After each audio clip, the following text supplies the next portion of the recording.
بسم الله الرحمن الرحيم السلام عليكم ورحمة الله وبركاته. الحمد لله رب العالمين، والصلاة والسلام على سيد المرسلين نبينا محمد وعلى آله وصحبه أجمعين. أما بعد، فأعوذ بالله من الشيطان الرجيم. بسم الله الرحمن الرحيم. ولوطا إذ قال لقومه أتأتون الفاحشة ما سبقكم بها من أحد من العالمين. صدق الله العظيم. উপস্থিত সম্মানিত শ্রদ্ধেয় মুসলিমুন মুমিনুন ভাই বন্ধুগণ, আল্লাহ সুবহানাহু ওয়া তাআলার সমস্ত শুকরিয়া, যিনি আমাদেরকে মুসলিম বানিয়েছেন, যিনি আমাদেরকে ঈমানের মতো মহাসম্পদ দান করেছেন, যিনি আমাদেরকে সলাতুল জুমআ আদায় করবার জন্য যথাসময়ে আসার তৌফিক দান করেছেন, যিনি আমাদেরকে ঈদের দীর্ঘ ছুটির পরে আবার তাঁর ঘরে ঈমানের আবহে একত্রিত হওয়ার তৌফিক দান করেছেন। সবাই বলছি আলহামদুলিল্লাহ। আমরা এই অতি শীঘ্রই মাহে রমাদান উদযাপিত করলাম, এরপরে ঈদুল ফিতর পালন করলাম। মাহে রমাদান পরবর্তী করণীয় সম্পর্কে আমরা বিস্তারিত আলোচনা করার চেষ্টা করেছিলাম। রমাদান মাসের সর্বশেষ জুমার নামাজের আলোচনায়, কিন্তু আমরা আজকে অত্যন্ত ব্যথা ভারাক্রান্ত হৃদয়ে এখানে একত্রিত হয়েছি। রমাদান পরবর্তী যেই পরিবেশ আমরা দেখতে চেয়েছিলাম, আমরা সেই পরিবেশ পাইনি। বিশেষ করে ঈদ আনন্দ নামে, ঈদ বিনোদনের নামে আমাদের দেশে একটি নাস্তিক শ্রেণী আমাদের সমাজকে ধ্বংস করার সূক্ষ্ম এবং সুদূর প্রসারী নীল নকশা বাস্তবায়নে মেতে উঠেছে। আপনারা অবগত আছেন যে সম্প্রতি ঈদ পরবর্তী যে সমস্ত নাটক সিনেমা প্রচার করা হয়েছে বাংলাদেশের বিভিন্ন মাধ্যমে, প্রচার মাধ্যমে, টেলিভিশনে, সেগুলোর মধ্যে প্রচ্ছন্নভাবে এই জাতিকে নাস্তিক বানাবার একটি চেষ্টা অপচেষ্টা স্পষ্টভাবে ফুটে উঠেছে। প্রত্যেকটা নাটক এবং সিনেমার একটা কি থাকে, মেসেজ থাকে, একটা বার্তা থাকে, যেটাকে বলা হয় সাবলিমিনাল মেসেজ। এবং সেটি মূলত ওই নাটক বা সিনেমার শেষ প্রান্তে এসে কি করা হয়, দর্শকের অবচেতন মনে ঢুকিয়ে দেওয়া হয়, দর্শকের মগজ ধোলাই করা হয়। উদাহরণস্বরূপ আমরা জেনেছি বাংলাদেশের আর টিভি নামে একটি টিভি চ্যানেল আছে। এই টিভি চ্যানেলে রেইনবো নামে একটা সমকামিতা ভিত্তিক জঘন্যতর একটি নাটক পরিবেশন করা হয়েছে। এই নাটকটি স্পন্সর করেছে গ্রামীণ ব্যাংক, গ্রামীণ ফোন। এবং চ্যানেল 9-এ ঈদের দিন সন্ধ্যা 7টায় একটি নাটক প্রচার করা হয়েছে। এর নাম ছিল একটি সন্দেহের গল্প। মূল কথা হলো, স্ত্রীর দিকে কেউ যখন তাকায়, স্বামী তখন স্ত্রীকে সন্দেহের চোখে দেখতে শুরু করে। এক পর্যায়ে স্বামী স্ত্রীকে বোরকা পরিয়ে দেয়। শেষ প্রান্তে এসে প্রমাণিত হয় স্ত্রী নির্দোষ, স্বামী বরং মানসিক রোগে আক্রান্ত। এই রোগের নাম দেয়া হয় ওদের পরিভাষায় বা মানসিক মানব সাইকোলজির পরিভাষায় অবসেশন অথবা অবসেসিভ কম্পালসিভ ডিসঅর্ডার, DOCD। দীর্ঘদিন থেকে এদেশের নাস্তিকরা প্রমাণ করবার চেষ্টা করে আসছে যে বোরকা হচ্ছে আসলে মুসলমানদের এই অবসেশন নামক মানসিক রোগের একটি ফল। মানে নারীদেরকে আমরা বোরকা পরতে কেন পড়ি, আমরা মানসিক রোগ আক্রান্ত, এবং সেই রোগটির নাম কি, অবসেশন। এটি এই নাটকের মূল কথা। ইউটিউব ভিত্তিক আরেকটি চ্যানেল CMB-তে 7 পর্বের একটি নাটক প্রচার করা হয়েছে। এটির নাম ছিল অ্যাডমিশন টেস্ট। এই নাটকেও মূল প্রতিপাদ্য বিষয় ছিল পতিতাদেরকে তুলে ধরা। বাংলাদেশের দৌলতিয়া পতিতা পল্লী নিয়ে এটা করা হয়েছে এবং পতিতারা নাকি সমাজকে পবিত্র করে, অতএব সমাজে পতিতালয় থাকার প্রয়োজন আছে, পতিতাদেরকে সম্মান করতে হবে। এই কনসেপ্ট নিয়ে এই নাটকটি তৈরি করা হয়েছে। এরকম 3টি উদাহরণ দিলাম মাত্র। অধিকাংশ নাটক, নাটিকা, সিনেমা যেগুলো ঈদ পরবর্তী বিনোদনের নামে প্রচার করা হয়েছে, সেগুলোর মধ্যে প্রচ্ছন্নভাবে জাতিকে নাস্তিক, খোদাদ্রোহী, চরিত্রহীন, বিকৃত রুচিসম্পন্ন জাতি হিসাবে প্রতিষ্ঠা করার বা জাতিকে ধ্বংস করা একটি ষড়যন্ত্র পরিলক্ষিত হয়েছে। একজন মুসলিম হিসাবে, মুমিন হিসাবে, সচেতন নাগরিক হিসাবে, সচেতন বাবা, অভিভাবক হিসাবে, সচেতন সমাজ সংস্কারক হিসাবে আমরা এই অপকর্ম দেখে নির্বিকার থাকতে পারি না। কারণ আপনি নির্বিকার থাকলেও ওরা তো নির্বিকার নয়। আমি যখন সমকামিতা বিষয়ে ইন্টারনেট ঘাটাঘাটি শুরু করলাম, বাংলা ভাষায় অসংখ্য ব্লগ, অসংখ্য ফেসবুকে অসংখ্য লেখালেখি আছে এবং সেগুলোর 99% সমকামিতার পক্ষে এবং জঘন্য ভাষা লেখা হয়েছে এবং কোরআন সুন্নাহর বিকৃত ব্যাখ্যা দিয়ে সমকামিতাকে বৈধ করবার নানা ধরনের অপচেষ্টা করা হয়েছে। তার মানে বিষয়টি নিয়ে তারা অনেক বছর থেকেই তৎপর। আমরা আসলে অবচেতন হয়ে পড়েছিলাম। এই অবচেতনতার সুযোগ তারা নিয়েছে এবং তারা এতটাই দুঃসাহসিক হয়ে পড়েছে, 90% মুসলমানের দেশে জাতীয় প্রচার মাধ্যমে সমকামিতা ভিত্তিক, সমকামীদের প্রতীক রেইনবো নাটক প্রচার করবার দুঃসাহস তারা দেখিয়েছে।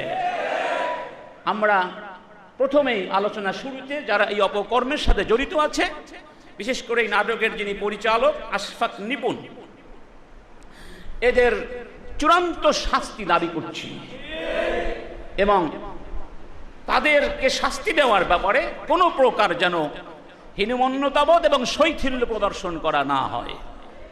আমরা সরকারের কাছে আবদার করছি, কারণ বাংলাদেশের সংবিধানের 377 নম্বর ধারায় সমকামিতাকে একটি দণ্ডনীয় অপরাধ বলে কি ঘোষণা করা হয়েছে, যার শাস্তি 10 বছর থেকে আজীবন কারাদণ্ড এবং সাথে আর্থিক জরিমানাও থাকতে পারে। তাহলে যারা সমকামিতাকে সমাজে প্রমোট করার জন্য প্রচ্ছন্ন পরোক্ষভাবে কিংবা প্রত্যক্ষভাবে কাজ করছে, তাদের শাস্তি দিতে হবে, কারণ তারা সংবিধান লঙ্ঘনের মতো অপরাধে অভিযুক্ত হওয়ার যোগ্যতা অর্জন করেছে। ওটা ঠিক না ঠিক? সম্মানিত বন্ধুগণ, এই কারণেই আজকে বিষয়টি নিয়ে কোরআন এবং হাদিসের আলোকে একটু আলোচনা করা দরকার। যদিও বিষয়টি অত্যন্ত স্পর্শকাতর, আমাদের সাথে অনেক ছোট্ট বন্ধুরা আছে, আমরা বিব্রত বোধ করছি, তবু না বলে আমরা পারছি না, কারণ কোরআন হাদিসের মধ্যে বিষয়টিকে আলোকপাত করা হয়েছে যাতে করে আমরা এই বিষয়টি বুঝতে পারি, জানতে পারি, সচেতন হতে পারি। এই সমকামিতা এটা একটা আধুনিক নয়, এটা অনেক প্রাচীন রোগ, রুচি বিকৃতির প্রাচীন অভ্যাস। আমি লূতকে তার কওমের কাছে পাঠিয়েছিলাম, তিনি তার কওমকে বলেছিলেন, হে আমার কওম, তোমরা কি এমন একটি অশ্লীল কাজ করছো যেই কাজটি তোমাদের আগে পৃথিবীতে কেউ কোনোদিন করে নাই। সেই অশ্লীল কাজটির নাম হচ্ছে কি? সমকামিতা, যেটা বাংলাদেশের সমকামী জনগোষ্ঠী তাদের রেইনবো প্রতীক দিয়ে এখন আমাদেরকে বুঝায়। এই লূত আলাইহিস সালামের কওম কর্তৃক এই অপকর্মের গোড়াপত্তনের পরে এটা চলে আসতে থাকে এবং এক পর্যায়ে ব্যাবিলন, মিশর, ভারত, গ্রিক, পারস্য এই সব এলাকায়, এই সব জাতিগোষ্ঠীর মধ্যে এই অপকর্ম ছড়িয়ে পড়ে এবং তারই ধারাবাহিকতায় আধুনিক পৃথিবীতে এই অপকর্মের প্রাদুর্ভাব মহামারী সৃষ্টি হয় আজকের পাশ্চাত্যে।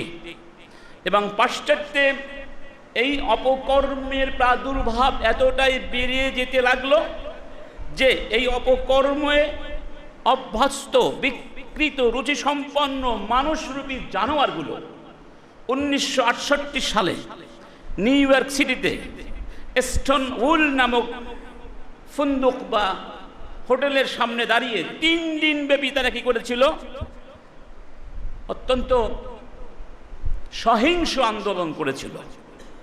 এবং তাদের দাবি ছিল এই অপকর্মকে বৈধতা দিতে হবে এবং এই অপকর্মকে যেই সব আইন অপরাধ বলে সাব্যস্ত করছে এই আইনগুলোকে বাতিল করতে হবে। অবশ্য এর আগে 1967 সালেই ব্রিটেন অপকামিতা সমকামিতার পক্ষে আইন করে এবং সমকামিতাকে অপরাধ নয় এই মর্মে তারা আইন প্রণয়ন করে ফেলে 1968 সালে। সেই দেশের নাম কি? ব্রিটেন। এর ধারাবাহিকতায় অনেকগুলো দেশ সমকামিতাকে আর অপরাধ বলে, আইনে দণ্ডিত অপরাধ বলে রাখলো না। এগুলোর মধ্যে ছিল স্কটল্যান্ড, উত্তর আয়ারল্যান্ড, কানাডা, নিউজিল্যান্ড এবং আমেরিকার প্রায় অর্ধ অংশ বা প্রদেশগুলো, অর্ধেক প্রদেশ। এরা প্রথমে সমকামিতাকে আর দণ্ডনীয় অপরাধ বলে কি করলো না, সাব্যস্ত করলো না, এই আইনকে বাতিল করে দিল। এরপরে তারা আরেকটু সামনে গেল, আরেকটু সামনে গিয়ে সমকামীরা এক পর্যায়ে ছিল ডিফেন্সে। এরপরে যখন তাদের শক্তি বাড়তে লাগলো তারা চলে এসেছে অ্যাটাক, আক্রমণে ভাবে চলে এসেছে। এখন শুধু দাবি আর দাবি পূরণ হওয়ার পালা। তাদের শক্তি বৃদ্ধি পেতে লাগলো। এরপরে 2015 সালে এসে 18টি রাষ্ট্র সমকামিতাকে শুধু আইনগতভাবে বৈধতা দিয়ে ক্ষান্ত হয় নাই, বরং পুরুষে পুরুষে, নারীতে নারীতে সমকামীদের মধ্যে বিবাহ বন্ধনকেও বৈধ করে তারা আইন পাশ করেছিল। আস্তাগফিরুল্লাহ। এই সব দেশের মধ্যে আছে Norway, Holland, Belgium, Spain, Canada এবং আমেরিকার অধিকাংশ এলাকা। এরপরে বাংলাদেশে কখন থেকে সমকামীদের দৌরাত্ম্য বৃদ্ধি পেল? 1999 সালে। 1999 সালে রেঙ্গু নামে এক উপজাতি অনলাইন ভিত্তিক একটা অনলাইন গ্রুপ খুলেছিল, গে বাংলাদেশ নামে। সমকামীদেরকে এই অনলাইনের মাধ্যমে সে কি করলো, সংগঠিত করলো, সংঘবদ্ধ করেছিল। এবং বর্তমানে ভয়েস অফ বাংলাদেশ নামে ওদের সবচেয়ে বড় অনলাইন ভিত্তিক কি আছে সংগঠন কাজ করছে। 2009 সাল থেকে তারা প্রকাশ্যে রাজপথে এসে এবং নানা ধরনের সভা অনুষ্ঠান করে সমকামীরা বাংলাদেশে সমকামিতার বৈধতার জন্য দাবি করে আসছে। এবং রূপবান নামে তাদের পত্রিকা আছে।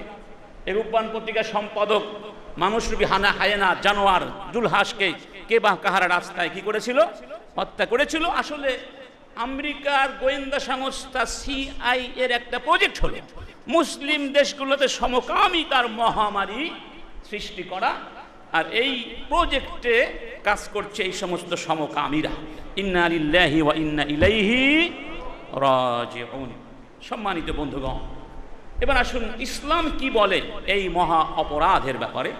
ইসলামের দৃষ্টিতে সমকামিতা হচ্ছে একটি অস্বাভাবিক আচরণ, বিকৃত রুচি সম্পন্ন পাশবিক আচরণ, চরিত্রহীন কাজ। এটা হারাম, কবিরা গুনাহ, আল্লাহর পক্ষ থেকে লানাতপ্রাপ্ত অভিশপ্ত একটি অপরাধ। কোরআনুল কারিমে এই অপরাধকে যেই সমস্ত অভিহিত করেছে সেগুলো দেখলেই বোঝা যায়।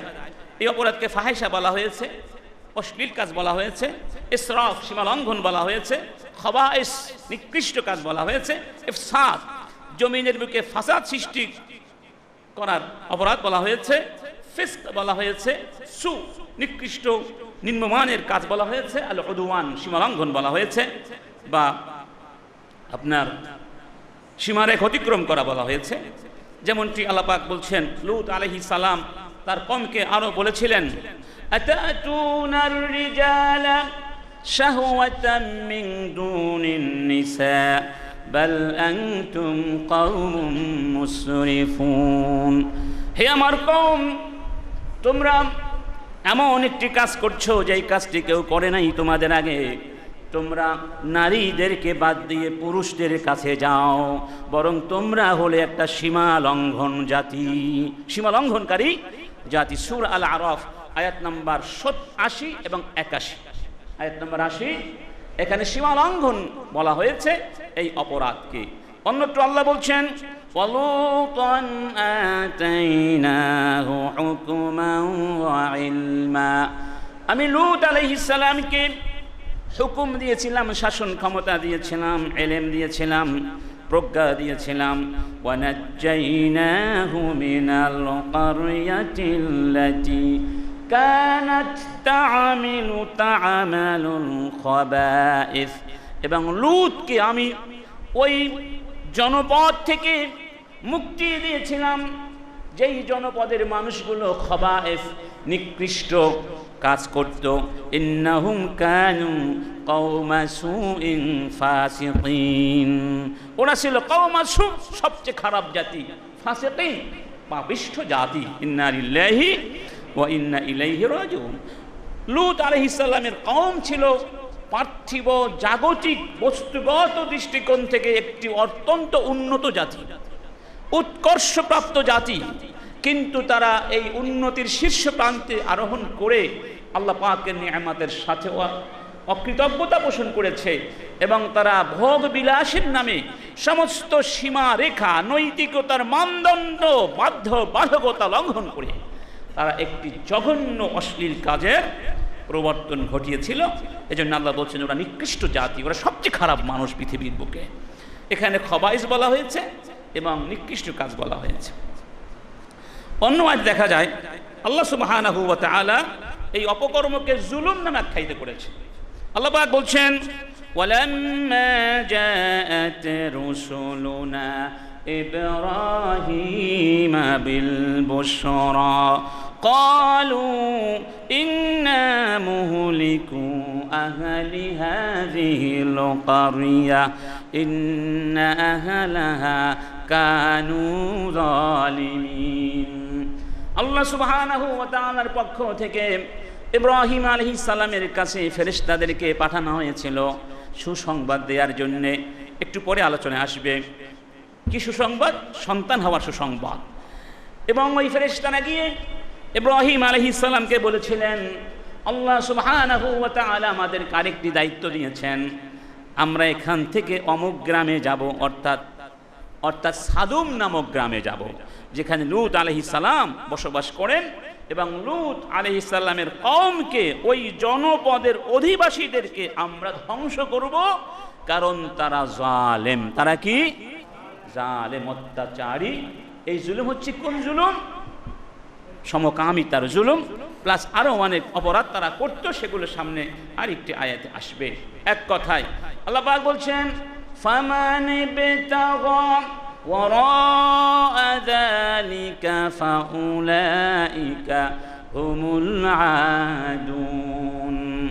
নারী এবং পুরুষের মধ্যে পারস্পরিক জৈবিক চাহিদা পূরণ করবার জন্য আল্লাহ সুবহানাহু ওয়া তাআলা বিবাহ নামক যেই পদ্ধতি, যেই প্রক্রিয়ার প্রবর্তন করে দিয়েছেন, যেই বৈধ শরীয়ত সম্মতি পদ্ধতি দান করেছেন, এর বাহিরে পৃথিবীর বুকে যত অস্বাভাবিক পদ্ধতি আছে, অশ্লীল পদ্ধতি আছে, এগুলো যারা অবলম্বন করবে ফাউলাইকা হুমুল আদুন, তারা সীমা লঙ্ঘনকারী। তারা কি? তারা পাপিষ্ঠ, সীমা লঙ্ঘন। অতএব এর মধ্যে সমকামিতা আছে, এর মধ্যে আরো যত পদ্ধতি প্রক্রিয়া হতে পারে সব এখানে আছে। এক কথা সব এগুলোর মধ্যে ঢুকিয়ে দেওয়া হয়েছে। অর্থাৎ কোরআনের আলোকে এই ধরনের অপকর্ম মানুষের জন্য শোভা পায় না, বরং কোন পশুর ক্ষেত্র এই আচরণ দেখা। অবশ্য আমি অনেক নাস্তিক ব্লগারের লেখার মধ্যে পেয়েছি, তারা প্রমাণ করতে চেয়েছে যে সমকামিতা হচ্ছে একটা স্বভাবজাত বিষয়, প্রাকৃতিক বিষয়। প্রমাণ কি? পশুদের মধ্যেও এই আচরণ আছে। আপনারা কোনোদিন দেখেছেন এটা? কোনো পশু সমলিঙ্গের প্রতি আকৃষ্ট হয়েছে এরকম আমি তো কোনোদিন দেখি না, আপনারা দেখেছেন? আচ্ছা, ওরা বলছে পশুদের মধ্যে থাকলে আমাদের মধ্যে থাকতে অসুবিধাটা কি? এটাই তো প্রশ্ন। ওরা তো পশু, তুমি তো মানুষ, তাহলে তুমি যদি পশুর মতো কাজ করো তাহলে তুমি তো আর মানুষ থাকলে না, কি হয়ে গেলে? তুমি তো পশু হয়ে গেলে। ওরা বলে পশু হইলেই বা অসুবিধাটা কি? তোমাদের অসুবিধা নাই, কারণ যাদের ঈমান নাই তারা আসলেই পশু, তারা আসলে কি? কিন্তু আমরা পশু হতে পারবো কারণ আমরা হলাম এই জমিনের বুকে আল্লাহর কি খলিফা, শ্রেষ্ঠ সম্মানের আসনে অধিষ্ঠিত সৃষ্টি। আলহামদুলিল্লাহ। এবার আসুন হাদিসের ভেতরে এই অপরাধকে কিভাবে দেখা হয়েছে।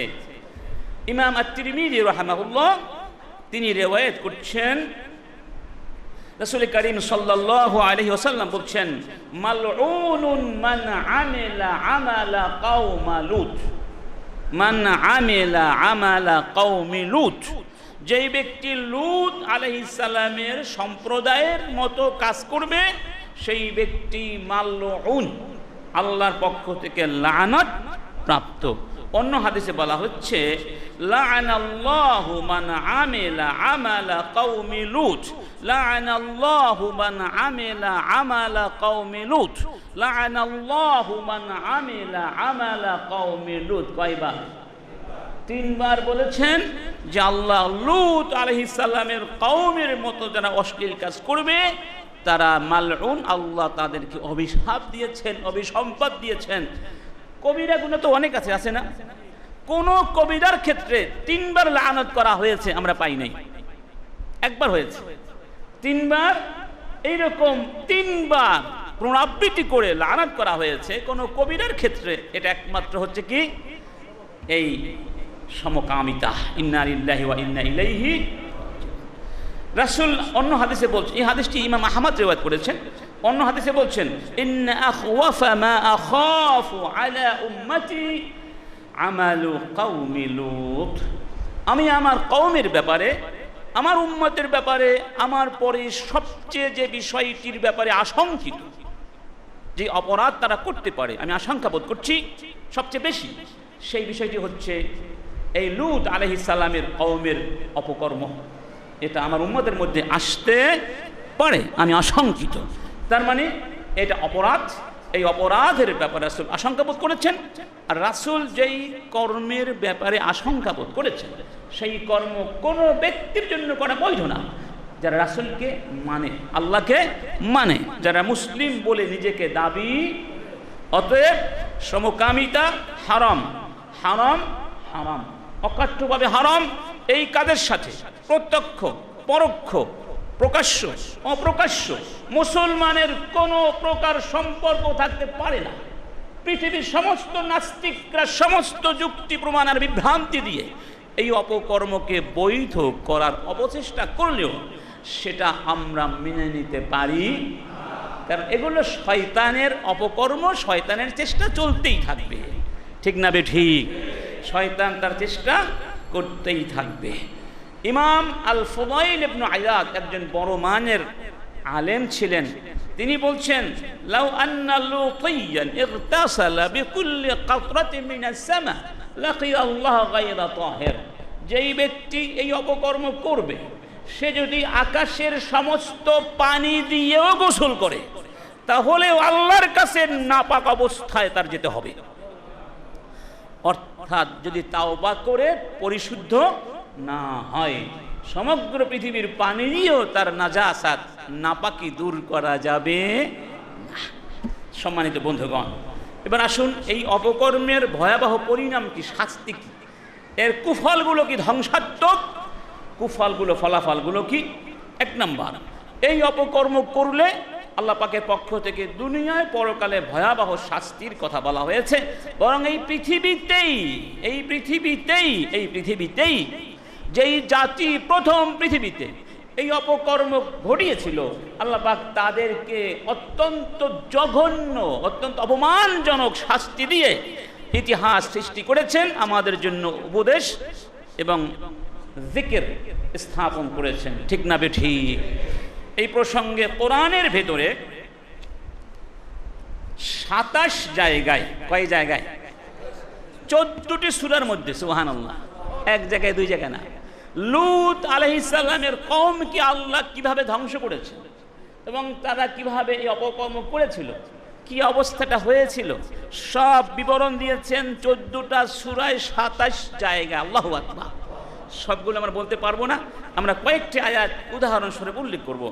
এর মধ্যে আছে সূরা হুদ এর 69 নম্বর আয়াত থেকে 83 নম্বর আয়াত পর্যন্ত।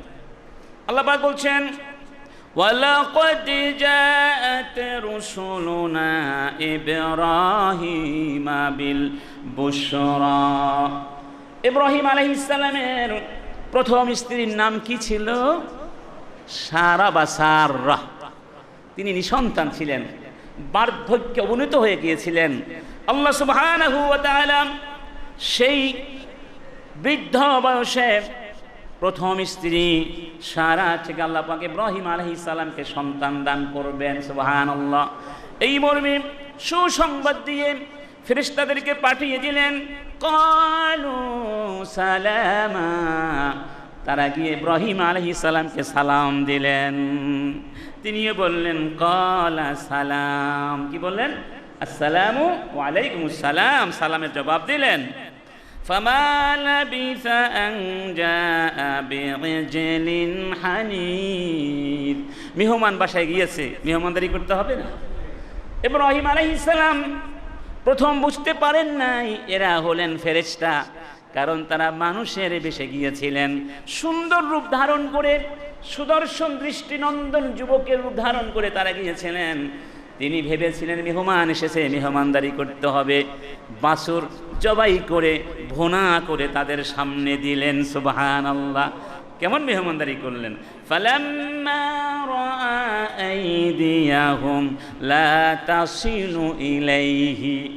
খাবার পেশ করলেন, লক্ষ্য করলেন ওই মেহমানরা খাবারের দিকে, আহারের দিকে তাদের হাতগুলো প্রসারিত হচ্ছে না। ইব্রাহিম আলাইহিস সালাম ভয় পেয়ে গেলেন। কি পেয়ে গেলেন? নাকারাহুম আও নাকিরাহুম, তিনি সন্দেহ পোষণ করতে লাগলেন।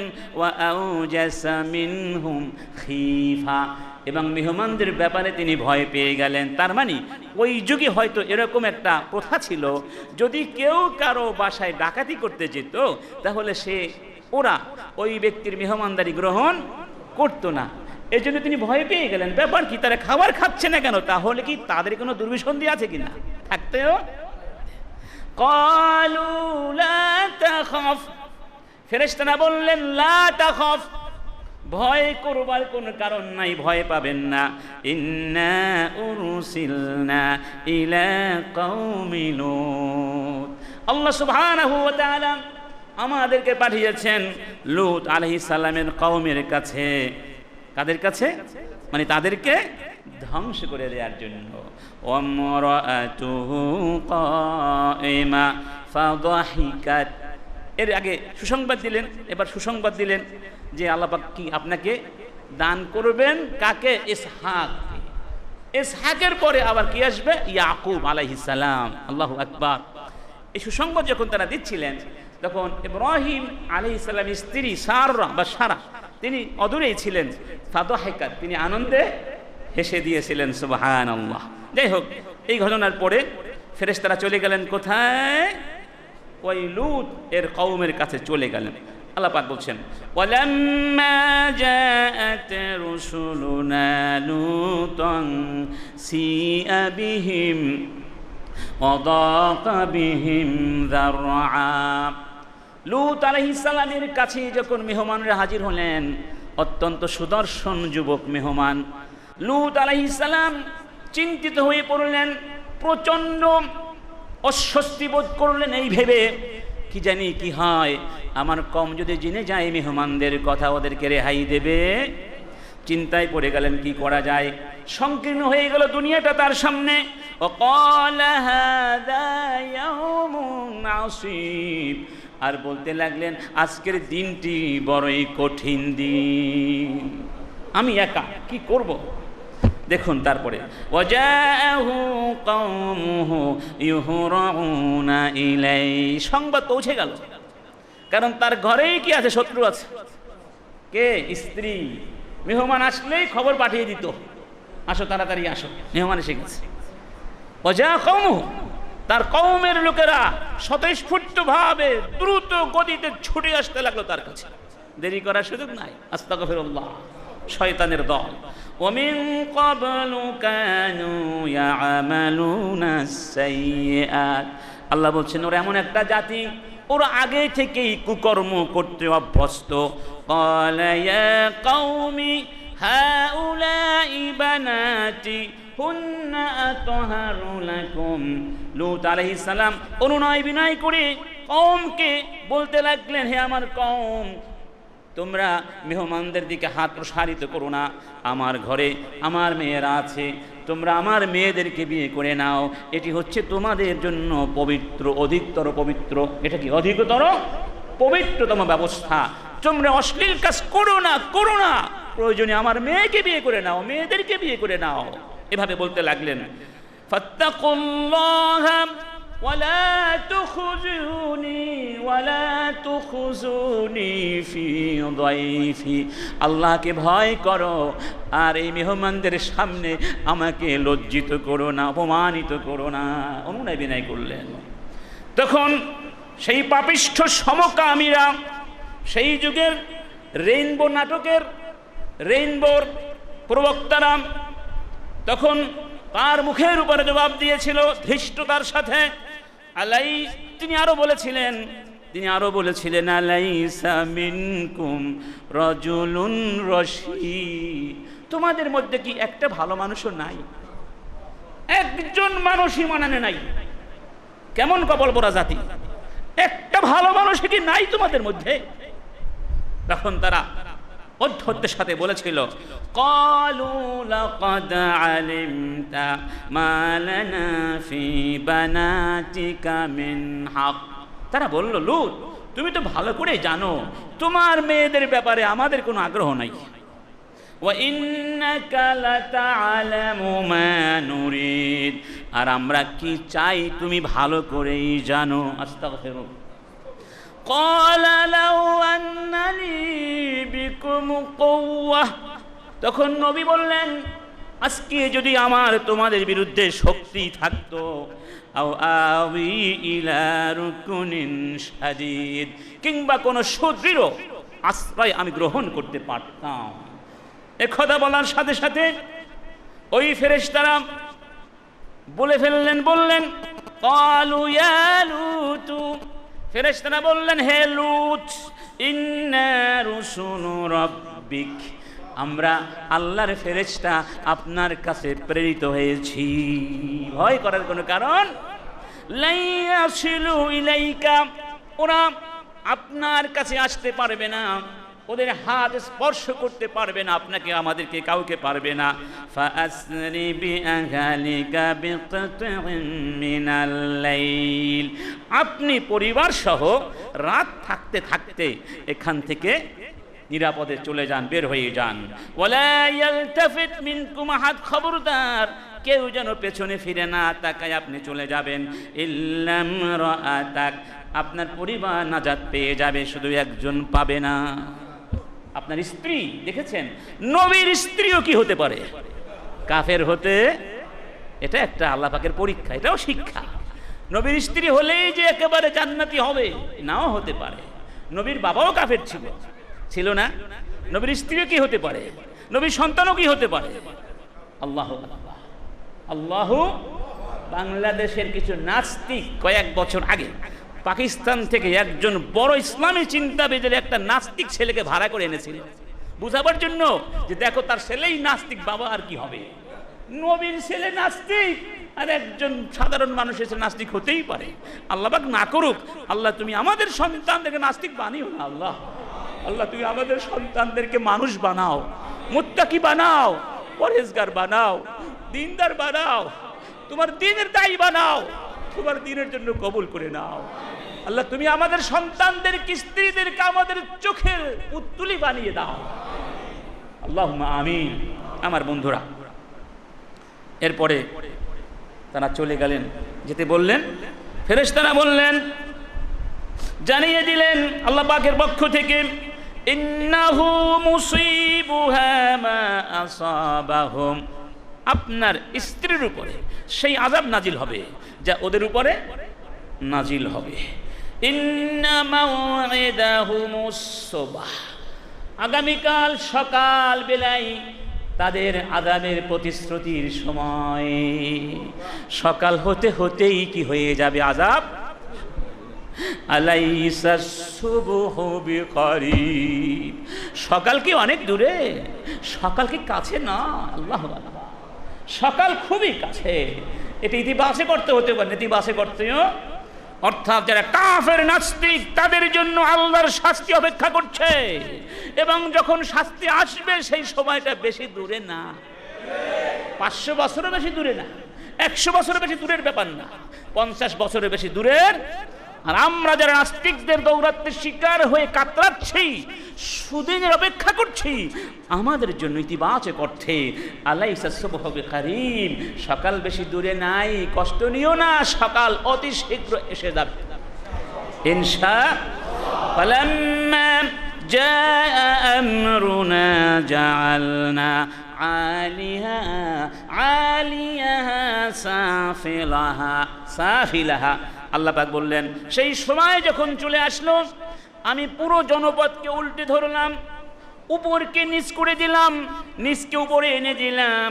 ওয়া আমতারনা আলাইহা হিজারাতাম মিন সিজ্জিলিম মানদুদ, এবং তাদের উপরে চারদিক থেকে মুষলধারে প্রস্তর বর্ষণ করতে লাগলাম, পাথর বৃষ্টি বর্ষণ করতে লাগলাম, স্তরে স্তরে কাকড়ার পাথর তাদের উপরে আমি মারতে লাগলাম। বৃষ্টির, কিসের বৃষ্টি? পাথরের বৃষ্টি। ইন্না লিল্লাহি, তাদেরকে একাধিক শাস্তি দেওয়া হয়েছিল। ফেরাউনকে পানিতে ডুবিয়ে মারা হয়েছিল, একটা শাস্তি। অনেক জাতিকে একটা শাস্তি দিয়ে মারা হয়েছিল, বজ্রপাত দিয়ে মারা হয়েছিল। কিন্তু এই জাতিটাকে 1 2 3 4 3-4 ধরনের শাস্তি দিয়ে মারা হয়েছে।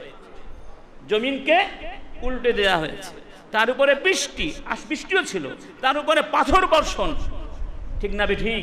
এবং শুরু হয়েছিল, সামনে আরেকটা আয়াতে সেটিও আসবে, আল্লাহ পাক তাদেরকে অন্ধ করে দিয়েছিলেন। 1-2টা শাস্তি। তাহলে অনুমান করুন এই অপরাধ আল্লাহর কাছে কত জঘন্য অপরাধ। সেই অপরাধ যারা সমাজে আজকে প্রচার করতে চায়, প্রসার ঘটাতে চায়, ওদেরকে মানুষ বলা যায়? ওদেরকে মানুষ বলা যায়? ওদেরকে আমরা স্পষ্ট ভাষা হুঁশিয়ার করছি, বাংলাদেশে বসে সমকামিতা প্রচার করবার যদি তোমরা এই সমস্ত অপকর্ম করো, তাহলে তোমাদের বিরুদ্ধে জাতি যখন স্ফীত হবে, বিপ্লবের মতো বিপ্লব আগুন ছড়াবে, তখন কিন্তু পালিয়ে যাওয়ার সময়। আমার কথা হলো, এই সমকামীরাই মূলত জঙ্গিবাদের প্রবর্তক। কিভাবে? ধরুন, আজকে যদি এই রেইনবো নাটক প্রচার করার বিরুদ্ধে প্রতিবাদ করে ক্ষিপ্ত হয়ে, কারণ এরপরে ক্ষিপ্ত না হয়ে পারা সম্ভব, কোন আত্মসম্মানবোধ সম্পন্ন আবেগী যুবক যদি কুত্তাটাকে রাস্তায় ধরে গুলি করে, এই আশফাক নামক কুত্তাকে রাস্তায় ধরে মেরে ফেলে, তাহলে কি আপনারা অপরাধী কাকে বলবেন? অপরাধী কে? তোমরা সমাজকে অস্থিতিশীল কেন করতে চাচ্ছ? তোমরা এই দেশে অনৈতিক কাজকর্ম প্রচার করে যুব সমাজের চরিত্র ধ্বংস করতে চাচ্ছ। কাদের জন্য? কিসের আশায়? কাদের টাকা খাচ্ছ? কাদের স্বার্থে কাজ করছো? আমার বিশ্বাস, সরকার যদি খতিয়ে দেখে, দেখা যাবে এরা আসলে সব ইহুদি মুশরিকদের লালিত পালিত কুত্তা। এরা খায় মুসলমানদের দেশে, থাকে বাংলাদেশে, এদেশের আলো বাতাস নিয়ে বাঁচে, কিন্তু ওদের মন মস্তিষ্কের ভেতরে কাফের মুশরিকদের পায়খানা ভরা। ওরা আমাদের এই জাতির জন্য কলঙ্ক, কলঙ্কের তিলক। এই কলঙ্ক এই দেশ থেকে তাড়িয়ে দিতে হবে। আমার বন্ধুগণ, এরপর আল্লাহ সুবহানাহু ওয়া তাআলা সূরা আল আনকাবুতের ভিতরে এই বিষয়টিকে এইভাবে বলছেন, ওয়ালুতান إذ قال لقومه إنكم لتأتون الفاحشة ما سبقكم من أحد من العالمين তোমরা এমন অপকর্ম করছো, এই অপকর্ম তোমাদের আগে কেউ, জঘন্য অপকর্ম। ইন্নাকুম লাতাতুনার রিজালা, তোমরা পুরুষের সাথে পুংমৌথুনে ব্যস্ত। ওয়া তাকতুনাস সাবিলা, তোমরা রাহাজানি করো, মানে তাদের আরো অপরাধ ছিল, ডাকাতি করতো, রাহাজানি সন্ত্রাস করতো। ওয়া তাতুনা ফি নাদিকুমুল মুনকার, আর তোমরা তোমাদের নাদি, তোমাদের ক্লাব, তোমাদের অনুষ্ঠান, তোমাদের সমাবেশ মজলিসগুলোতে গর্হিত কাজ করো। ওরা এত নিম্ন রুচির মানুষ ছিল, কোন কোন রেওয়ায়েতে পাওয়া যায় ওরা ওদের মজলিসে এমন কোনো অপকর্ম নাই যা তারা করতো না, এবং তারা যে সমকামিতা করতো সম্পূর্ণ প্রকাশ্যে, কোনো সীমারেখার মধ্যে না, প্রকাশ্যে। এবং এত নিচে নেমেছিল যে কথা বলতেও আমাদের কষ্ট লাগে, বিব্রত বোধ করছি। ওরা এক জায়গায় এসে পিছনের বায়ু নিষ্কাশন করার ক্ষেত্রে প্রতিযোগিতা করত। কেমন মানুষ, কেমন আসলে এই অপরাধ যারা করে তারা মানুষ থাকে না, কি থাকে না। আজকে যারা বাংলাদেশে এগুলো ছড়াচ্ছে ওরাও তো আসলে মানুষ, ওরা মানুষের পর্যায়ে পড়ে না। মানুষের পর্যায়ে পড়লে এগুলো তো অভিনয় করা যায়, অভিনয় করা যায় না আমার বন্ধুগণ। এরপরে আল্লাহ পাক বলছেন ফামা কানা জাওয়াবা কওমিহি ইল্লা ক্বালু উতিনা বিআযাবিল্লাহ, ওরা নবী যখন তাদেরকে বললেন এই কাজটা করো না, তখন তারা উল্টা বলল আমরা করবই, দেখি তুমি কি করতে পারো, তোমার খোদার শাস্তি পারলে দেখাও, দেখি তোমার খোদা কি করতে পারে। ইন্না লিল্লাহি ইন কুনতা মিনাস সাদিকিন, যদি তুমি কি হও সত্যবাদী।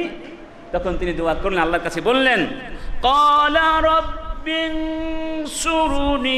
আলাল কওমিল মুফসিদিন, হে আল্লাহ সীমা লঙ্ঘনকারী, জমিনের বুকে ফাসাদের আগুন সৃষ্টিকারী এই জাতির বিরুদ্ধে আমাকে তুমি সাহায্য করো। কি করো? আল্লাহর পক্ষ থেকে সাহায্য চলে আসলো। আল্লাহ পাক অন্য আয়াতে বলছেন কাযযাবাত কওমু লূতিন বিন-নুযুর, লূতের কওম সতর্ককারীদেরকে মিথ্যে প্রতিপন্ন করেছিল।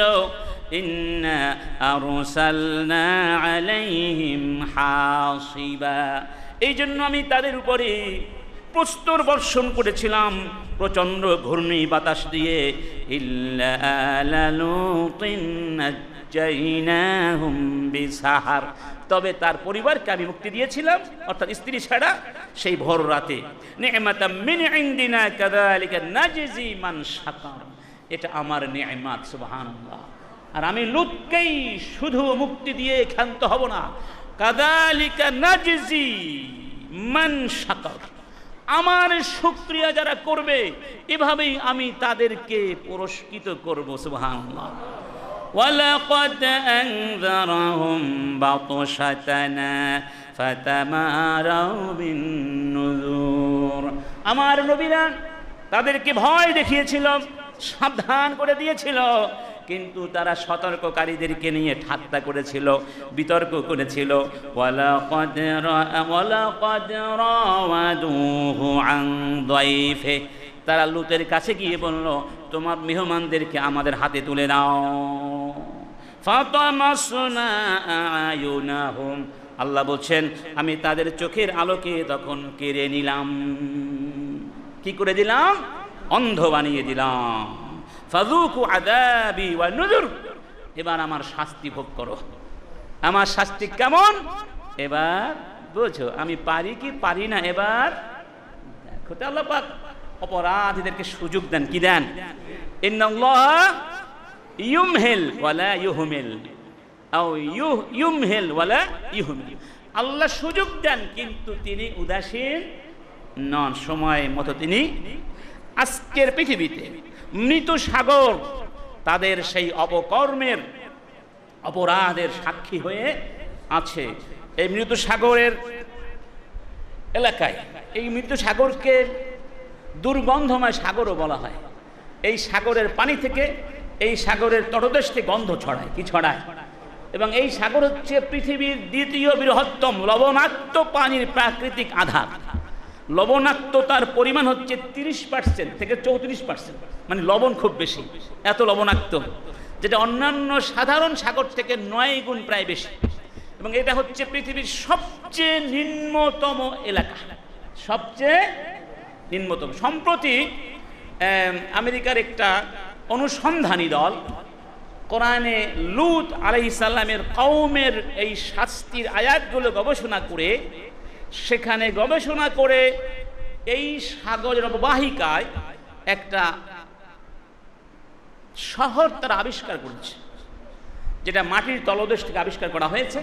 এবং ধারণা করা হচ্ছে এটাই সে সাদুম শহর, যেখানে তাদের উপরে জমিনকে উল্টে ধরা হয়েছিল।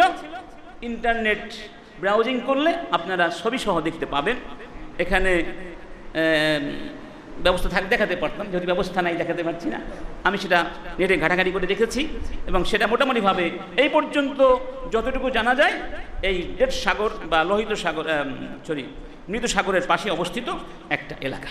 যাই হোক, তাহলে এই সমকামিতার শাস্তি কুফল হলো আল্লাহর গজব। তার নাম কি? আল্লাহর গজব আসা পর্যন্ত কি আপনারা অপেক্ষা করবেন? গজব আসার পরে কিন্তু আর তাওবা করে লাভ নাই। তাওবা করলে করতে হবে আগে, প্রতিরোধ করলে করতে হবে আগে। এখনো সময় আছে। বাংলাদেশে এখনো এই দুষ্ট বদমাশদের সংখ্যা শতকরার হিসাবে আসে নাই, এসেছে। এখন এই অঙ্কুরে এই দুষ্টদের বিষকে নষ্ট করে দিতে হবে। যে কোনো মূল্যে বাংলাদেশ থেকে সমকামীদের উচ্ছেদ করতে হবে, নির্মূল করতে হবে। সবাই একমত? আমরা সরকারকে আবেদন করব, যে কোনো মূল্যে এই সমকামীদেরকে ধরে ধরে জাতির সামনে এসে সর্বোচ্চ শাস্তি দিয়ে এদেরকে উচ্ছেদ করুন। নইলে আপনারাও আল্লাহর গজব থেকে বাঁচবেন না, আপনাদের সন্তানরাও রক্ষা পাবে। 2 নাম্বার, এই অপকর্মের যে ভয়াবহ পরিণাম, তার মধ্যে আছে স্বাস্থ্যগত ভয়াবহ পরিণাম। এই অপকর্ম থেকে নানা ধরনের দুরারোগ্য ব্যাধি সৃষ্টি হয়। বিজ্ঞানীরা, চিকিৎসা বিজ্ঞানীরা এর অনেক বিবরণ দিয়েছেন। 20টা 30টা রোগের কথা বলেছেন। আমি যেগুলো অনেকগুলো পড়েছি সবগুলো এখানে বলা সম্ভব। সবচেয়ে জঘন্য ব্যাধির নাম হলো এইডস, অর্থাৎ শরীরের রোগ প্রতিরোধ ক্ষমতা ধ্বংসকারী জীবাণু, HIV এইডস। আল্লাহ পাক মানুষের দেহের মধ্যে শক্তি সৃষ্টি করেছেন, রোগ প্রতিরোধের ক্ষমতা সৃষ্টি, ইমিউনিটি দিয়েছেন।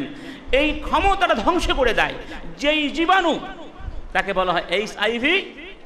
এই ভাইরাস আক্রান্ত হলে আর কোনো ঔষধে কাজ করবে?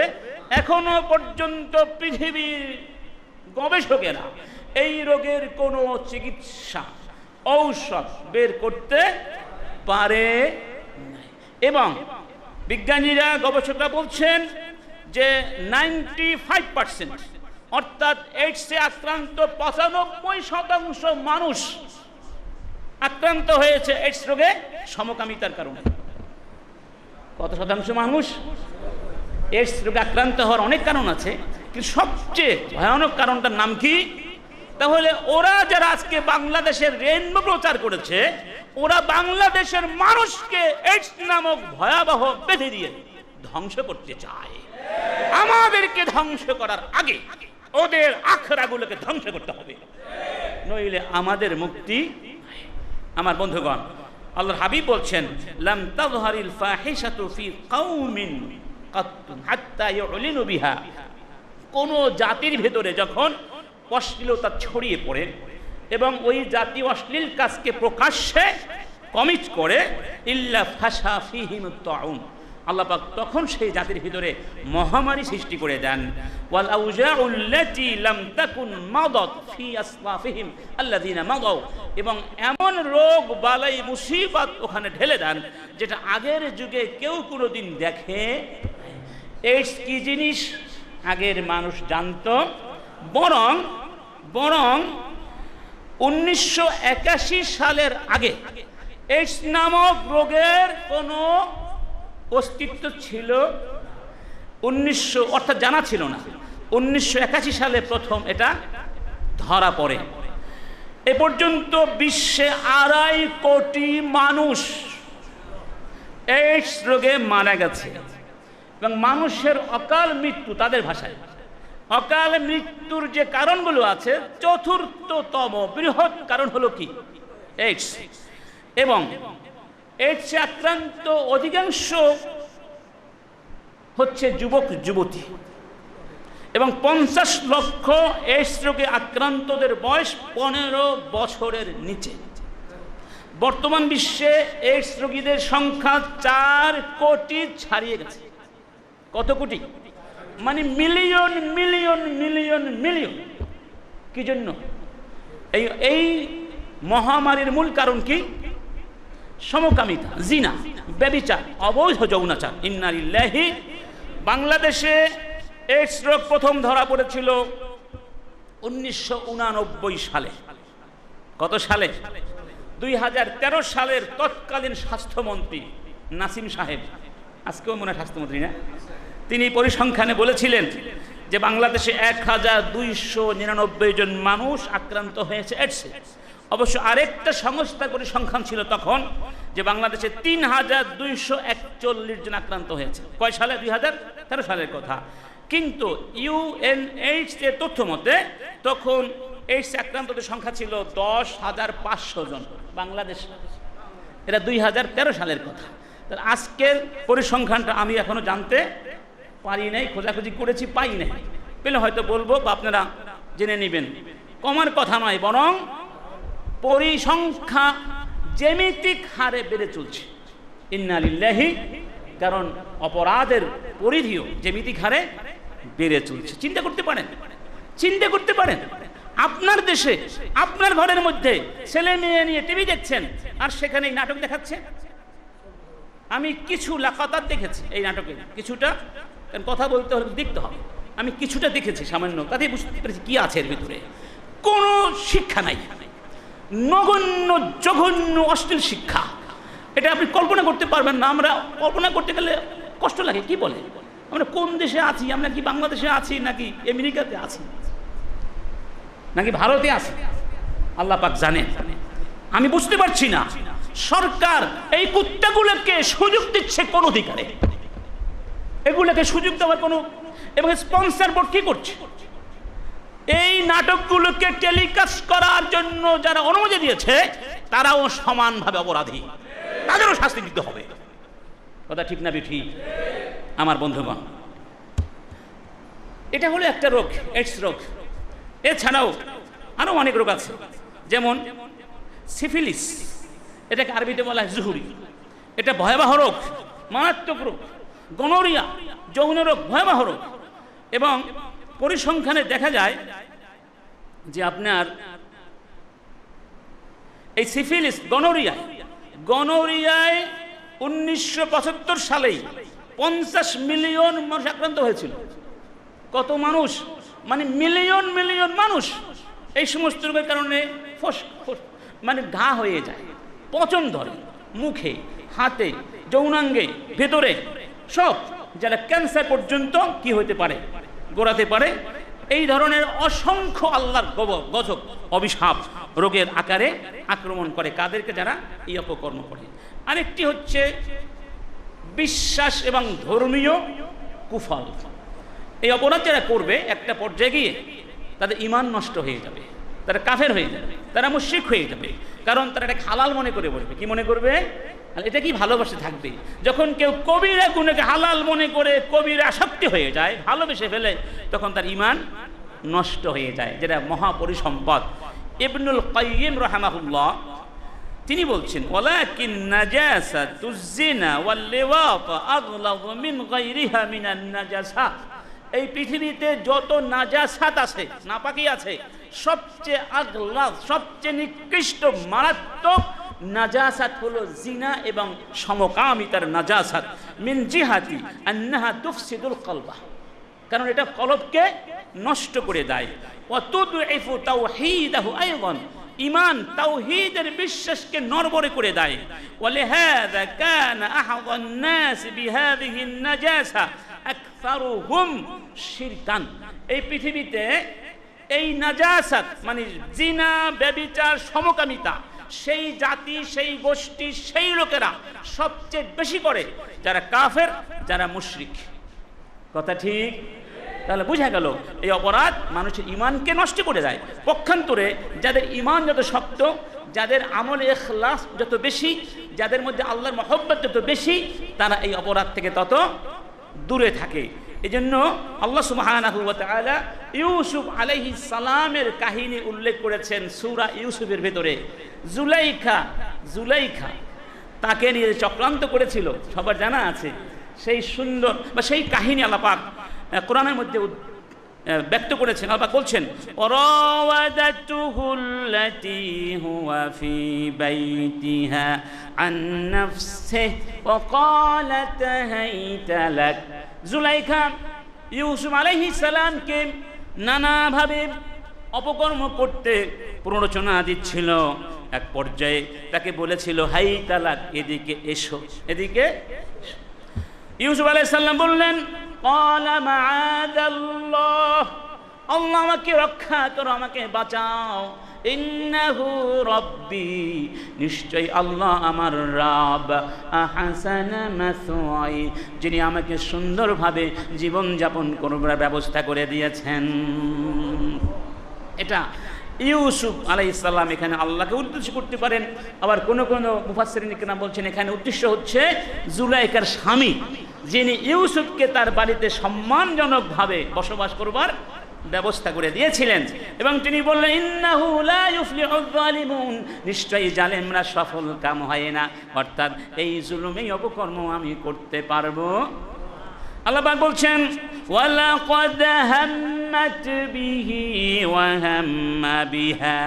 জুলাইখা ইউসুফকে নিয়ে ভাবতে লাগলো, আবার ইউসুফ জুলাইখাকে নিয়ে ভাবতো, লাউলা আন রাআ বুরহানা রাব্বিহ, যদি আল্লাহ ইউসুফের সামনে তার বুরহান, তার মুক্তির নিদর্শনগুলো আল্লাহ পাক তার মুক্তির পথ বলে না দিতেন, তাহলে ইউসুফও অপকর্মে জড়িয়ে পড়তে পারত। কে বলছেন?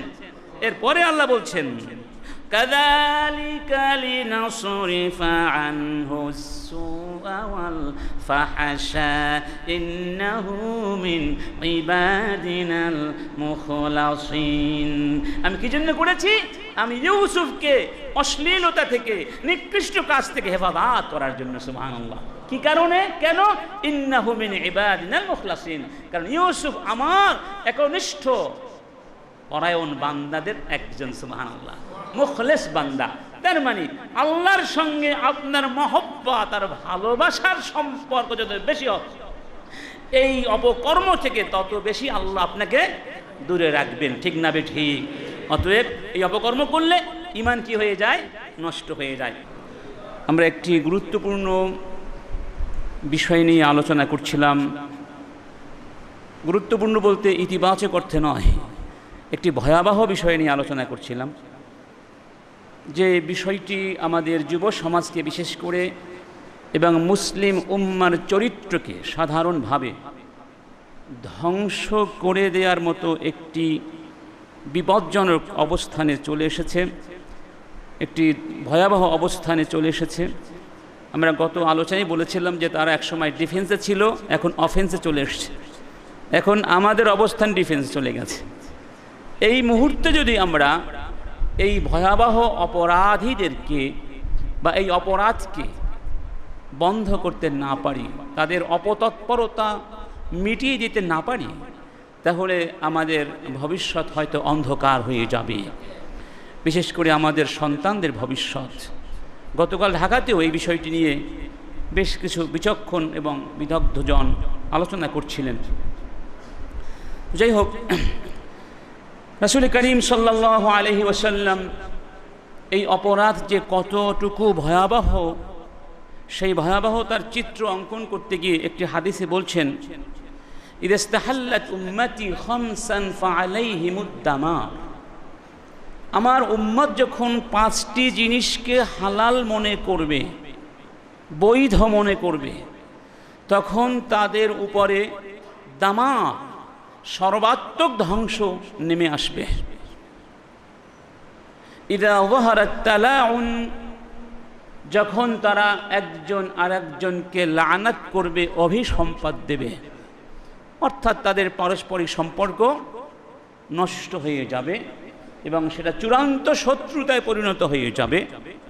কেউ কারো প্রতি সামান্যতম শ্রদ্ধা ভালোবাসা পোষণ করবে না। ওয়াশারিবু আল খুমুরা, এবং তারা যখন মদ বা মাদক দ্রব্য সেবন করবে। ওয়ালাবিসুল হারিরা, যখন তারা সিল্ক পরিধান করবে, প্রাকৃতিক সিল্ক। ওয়াত্তাখাযু আল কিয়ান, এবং গায়ক গায়িকা গ্রহণ করবে, অর্থাৎ যখন সমাজে নায়ক নায়িকা বাদক বাদিকা গায়ক গায়িকাদের সমাদর বেড়ে যাবে, তাদেরকে মূল্যায়ন করা হবে, তাদেরকে সমাজের প্রথম শ্রেণীর নাগরিক বানানো হবে। কোন ধরনের গায়ক গায়িকা?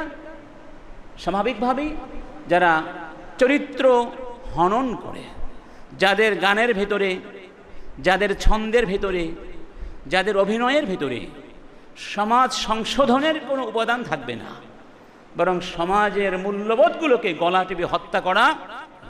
আজকে যত গান বাজনা রেডিও টেলিভিশনে প্রচার করা হয়, দুই একটা গান বাদ দিলে, যেগুলো রমাদান মাসে কিছু কিছু ভালো ভালো গান তারা দিয়ে থাকে, এর বাহিরে যত গান এবং কনসার্ট হয়, এগুলোর মধ্যে কি পাওয়ার মতো নেয়ার মতো কিছু আছে?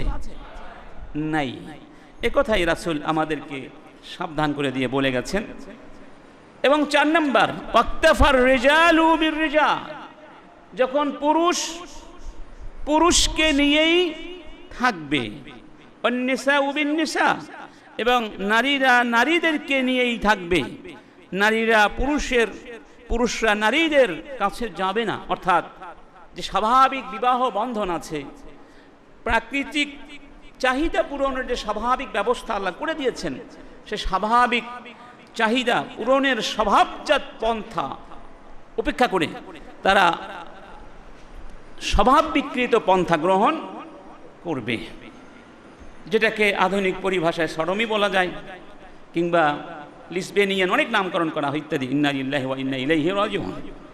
তাহলে বোঝা গেল যে সমকামিতার যে অপকর্মগুলো এখন বাংলাদেশে চলছে, বা কিছু গোষ্ঠী সমকামিতাকে চাপিয়ে দেওয়ার অপচেষ্টা করছে, তাদের অপচেষ্টা মেনে নিলে তারাই শুধু ধ্বংস হবে তা নয়, আমরাও তাদের সাথে সমূলে ধ্বংস হয়ে যাব।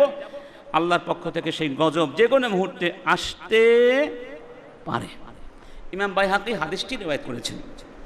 আরেকটি হাদিসে বলা হয়েছে, ইমাম আয-যাহাবী তার প্রসিদ্ধ কিতাব কিতাবুল কাবায়েরের ভেতরে সমকামিতার অধ্যায়ে এই হাদিসটি এনেছেন যে আরবা ইউসবিহুনা ফি গাদাবিল্লাহ ওয়া ইউমসুনা ফি সাখাতিল্লাহ, 4 প্রকার মানুষ তারা আল্লাহর গজব, আল্লাহর সাখাত, আল্লাহর ক্রোধ, আল্লাহর অসন্তুষ্টির মধ্যেই সকাল বিকাল অতিক্রম করে। অর্থাৎ তারা 24 ঘন্টা থাকে আল্লাহর গজবের ভিতরে। কয় শ্রেণীর মানুষ? 1 নম্বর, আল মুতাশাব্বিহুনা মিনার রিজালি বিন নিসা, যেই সমস্ত পুরুষ হয়েও নারীদের সাথে সামঞ্জস্যপূর্ণ আচরণ করে, নারীদের মতো কথা বলে, মেয়েদের মতো চুল রাখে, মেয়েদের মতো পোশাক পরে, এরকম আছে না? আচ্ছা, 1 নম্বর। 2 নম্বর, ওয়াল মুতাশাব্বিহাতু মিনান নিসা বির রিজাল, এবং যে সমস্ত নারী পুরুষের মতো আচরণ করবে। নারী আর পুরুষের মধ্যে কিছু মৌলিক পার্থক্য আছে না, যেগুলো স্বভাবের দাবি, এই পার্থক্য সে রাখবে না, বরং ইচ্ছে করে স্বেচ্ছায় পুরুষের মতো হতে চাইবে, পুরুষের মতো পোশাক পরবে, পুরুষের মতো কথা বলবে, পুরুষের মতোই সব কিছু করবে। তাহলে এরা আল্লাহর গজবের মধ্যে পড়ে যাবে। ওয়াল্লাযী ইয়াতিল বাহিমা, 3 নম্বর, যে সমস্ত মানুষ বাহিমা চতুষ্পদ প্রাণী কিংবা জানোয়ার হাইওয়ানাতের সাথে পাশবিক আচরণ করবে। ওয়াল্লাযী ইয়াতি আয-যাকার, 4 নম্বর, এবং যারা স্ত্রী বা ফিমেলদের কাছে না গিয়ে বৈধভাবে পুরুষদের কাছে যাবে অবৈধভাবে, অর্থাৎ সমকামী। এই অপরাধগুলো যারা করবে তারা আল্লাহর গজবের মধ্যে পতিত হবে। ইন্না লিল্লাহি ওয়া ইন্না ইলাইহি রাজিউন। অন্য হাদিসে বলা হয়েছে, ইদা রাকিবা যাকারু যাকারা, একজন পুরুষ যখন আরেকজন পুরুষের সাথে অপকর্ম করে, ইহতাজ্জা আরশুর রহমান, তখন আল্লাহর আরশ প্রচণ্ডভাবে কাঁপতে থাকে। খাউফান মিন গাযাবিল্লাহ, আল্লাহর গজবের ভয়ে। ওয়া তাকাদুস সামাওয়াতু আন তাকা, এবং তখন মনে হয় যেন আকাশগুলো ভেঙে পড়বে। আলাল আরদি, জমিনের উপরে। ফাতুমসিকুহাল মালাইকা আও ফাতুমসিকুল মালাইকাতু বিআতরাফিহা, তখন আল্লাহর ফেরেশতারা আকাশের প্রান্ত ধরে রাখেন যাতে করে আকাশগুলো ভেঙে না পড়ে। এবং তারা পড়েন কুল হুয়াল্লাহু আহাদ আল্লাহুস সামাদ লাম ইয়ালিদ ওয়া লাম ইউলাদ ওয়া লাম ইয়াকুল লাহু কুফুয়ান আহাদ। এই সূরাটি তারা পড়তে থাকেন হাত্তা ইয়াসকুতাল গাদাব, আল্লাহর গজব শান্ত না হওয়া পর্যন্ত তারা এই সূরাটি পড়তে থাকেন। এবার তাহলে যাদের সামান্যতম বিবেক আছে তারা অনুধাবন করতে পারবেন যে এই অপরাধটি কত ভয়াবহ অপরাধ। ইবনে আব্বাস রাদিয়াল্লাহু আনহুমা তিনি বলছেন, ইন্নাল লুতইয়া ইযা মাতা মিন গায়রি তাওবাহ ফাইন্নাহু ইউমসাখু ফি কবরিহি খিনজিরা।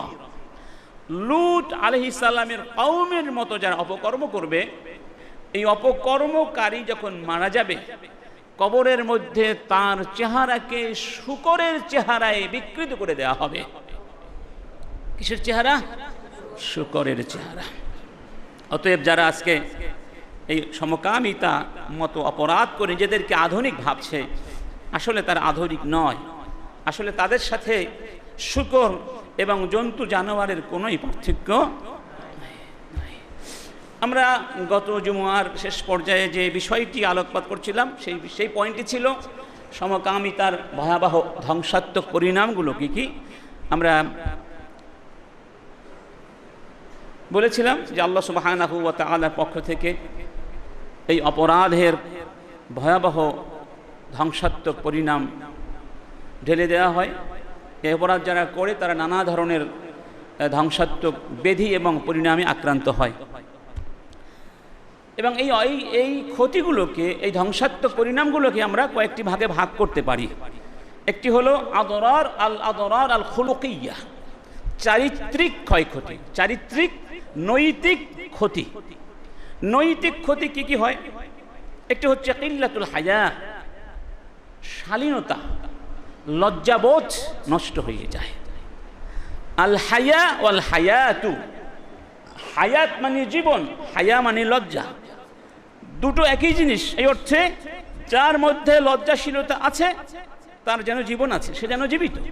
আর যার মধ্যে লজ্জাশীলতা নাই সে যেন মরে গেছে। এজন্য একজন কবি বলছেন, ফালা ওয়াল্লাহি মা ফিল আইশি খাইর ওয়ালা দুনিয়া ইযা যাহাবাল হায়াউ ইযা লাম তাখশা আকিবাতাল লায়ালি ওয়া লাম তাস্তাহয়ি ফাসনাই মা তাশাউ। অর্থাৎ ওই জীবনের মধ্যে কোনোই কল্যাণ নেই, না দুনিয়ায় না পরকালে। যেই জীবন থেকে হায়া চলে গেছে। কি চলে গেছে? হায়া, লজ্জাশীলতা চলে গেছে। তোমার যদি লজ্জাশীলতা নাই থাকে, তুমি যদি অপরাধের পরিণাম ভোগের বিষয়ে কোনো ভয় লালন না করো মনের ভেতরে, যা খুশি তাই করো, তোমার যা খুশি তাই করতে পারো, কারণ তোমার ভেতরে আসলে কিছুই নাই। তখন লজ্জাশীলতা চলে যাওয়া এটা একটা ভয়াবহ ধ্বংসের পূর্বাভাস, ভয়াবহ ধ্বংসের। আমেরিকার প্রেসিডেন্ট নিক্সন তার সময় যখন সমকামীরা আন্দোলন শুরু করেছিল, তখন তিনি একজন অমুসলিম হওয়া সত্ত্বেও এই অপরাধের ভয়াবহ পরিণাম সম্পর্কে সাবধান করে দিয়ে বলেছিলেন যে যেই অপরাধের কারণে গ্রিক সভ্যতা ধ্বংস হয়ে গিয়েছিল, এবং গ্রিকদের বড় বড় দার্শনিক অ্যারিস্টটল, তারপরে কারা আছে, সক্রেটিস, এদের সম্পর্কে বলা হয় তারাও এই অপরাধে আসক্ত হয়ে পড়েছিলেন। যে অপরাধের কারণে রোম সভ্যতা মুখ থুবড়ে পড়েছিল, সেই পথেই আমেরিকা চলছে। তিনি বলেছিলেন সে পথেই আমেরিকা। তাহলে অমুসলিমদের ভেতরেও, যাদের ভেতরে বিবেক আছে, তারা বুঝতে পারেন এই অপরাধের পরিণাম মোটেই সুখকর হবে না। চারিত্রিক নৈতিক গুণাবলীর যে সব উপাদানগুলো এই অপরাধের কারণে ধ্বংস হয়ে যায়, তার মধ্যে রয়েছে আপনার পৌরুষত্ব, পুরুষ সুলভ আচরণ নষ্ট হয়ে যায়, কারণা সম্মান নষ্ট হয়ে যায়, রুচিবোধ নষ্ট হয়ে যায়, শালীনতাবোধ ধ্বংস হয়ে যায়, এবং সংশ্লিষ্ট ব্যক্তির ভিতরে অপরাধ প্রীতি সৃষ্টি হয়। নেশা থেকে শুরু করে চুরি, ডাকাতি, যত ধরনের বেধি আছে, সামাজিক বেধি বা সামাজিক অপরাধ, এই অপরাধগুলোর প্রতি সে কি হয়ে যায়, ঝুঁকে পড়ে। আপনি খবর নিয়ে দেখেন, এই কাজ যারা করে তারা অবশ্যই সামাজিকভাবে কোনো না কোনো জঘন্য অপরাধের সাথে সম্পৃক্ত, এবং এরাই হলো আসলে জঙ্গি, এরাই হলো সন্ত্রাসী, এরাই হবে দেখবেন সুদখোর, ঘুষখোর, নারীখোর, মদখোর। এরাই সমাজকে অস্থিতিশীল করে দিচ্ছে, কারণ তাদের স্বভাব বিকৃত হয়ে যায় এবং সামাজিকভাবে তাদের যে মান সম্মান থাকে, এই মান সম্মানও কি হয়ে যায়, নষ্ট হয়ে যায়, এবং তারা ইলমে দ্বীন থেকে বঞ্চিত হয়। চারিত্রিক যে ফাদাইল আছে, গুণাবলী আছে, সেগুলো আস্তে আস্তে তাদের ভেতর থেকে উধাও হয়ে যায়। এক কথায় তাদের চরিত্র বলে আর কিছু থাকে না। এরপরে এই অপরাধের যে ধ্বংসাত্মক পরিণামগুলো রয়েছে, আরেকটি প্রকার হচ্ছে আল আদরারুল ইজতিমাইয়া, that means social destructive consequences, সামাজিক ধ্বংসাত্মক পরিণাম। সামাজিকভাবেও এর কি মারাত্মক পরিণাম পর্যবসিত হয়, যার কিছু উদাহরণ গত আলোচনায় দিয়েছিলাম। যে আল্লাহ সুবহানাহু ওয়া তাআলা একটা জাতিকে কি করে দিয়েছিলেন, ধ্বংস করে দিয়েছিলেন, কওমে লূত, এবং তাদের সেই ধ্বংসের স্মৃতি এখনো বহন করছে মৃত সাগর, যার মধ্যে কোনো প্রাণী বেঁচে থাকতে পারে না। তাহলে এই অপরাধের কারণে আসমানের এবং জমিনের বরকতগুলো চলে যায়, বরকতগুলো চলে যায়, এবং আল্লাহর পক্ষ থেকে সর্বাত্মক কি আসে, গজব নেমে আসে, যেমনটি তাদের বেলা এসেছিল। এখন অনেকে হয়তো ভাবতে পারে তারা তো চলে গেছে, অনেক বছর হয়ে গেল, এখন কি আর আসবে? আল্লাহ সুবহানাহু ওয়া তাআলা কওমে লূতকে সমকামিতার কারণে ধ্বংস করে দিয়ে এই কথাটিও একই সাথে বলে দিয়েছেন, ওয়ামা হিয়া মিনাল যালিমিনা বিবাঈদ, অর্থাৎ যেই শাস্তি দিয়ে আমি কওমে লূতকে ধ্বংস করে দিয়েছি, যেই অপরাধের কারণে, ওই শাস্তি জালেমদের কাছ থেকে মোটেই দূরে নয়। পৃথিবীর বুকে এইরকম জালেম যদি আবার আসে, এই অপরাধ তারা করে, আমার শাস্তি তাদেরকেও গ্রাস করে নিতে পারে, মোটেই দূরে না, খুবই কাছে। ওমা হিয়া মিনাজ যালিমিনা বিবাঈদ। সামাজিকভাবে সমাজের যে নিরাপত্তা আছে, সামাজিক যে স্থিতিশীলতা আছে, এগুলো নষ্ট হয়ে যায়।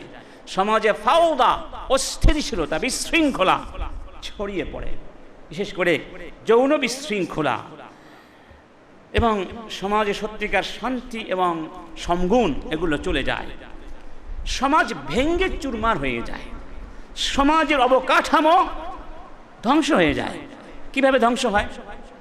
সমাজ গঠিত হয় কি দিয়ে? পরিবার দিয়ে, ঠিক না? যেখানে পরিবার নেই সেখানে কোনো সমাজ নেই, যেখানে সমাজ নেই সেখানে কোনো মানব সভ্যতা থাকতে পারে। আর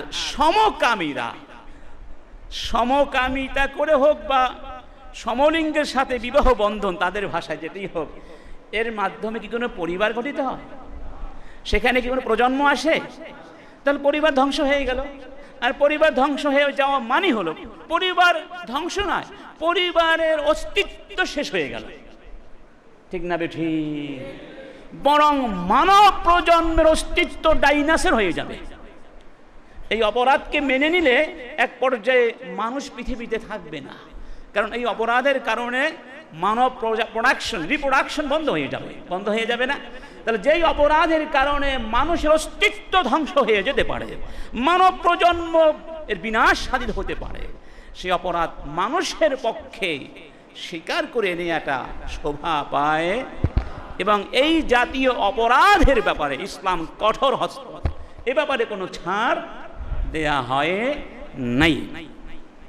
2 নাম্বার, যারা এই সমকামিতাকে মেনে নিয়েছে প্রত্যক্ষভাবে পরোক্ষভাবে, তাদেরকে দেখবেন তারা ফিমেল বা নারী জাতি থেকে মুখ ফিরিয়ে নিয়েছে। তারা বিয়ে শাদী করে না, অর্থাৎ স্বাভাবিক বিয়ে শাদী করে না, পরিবার হয় না।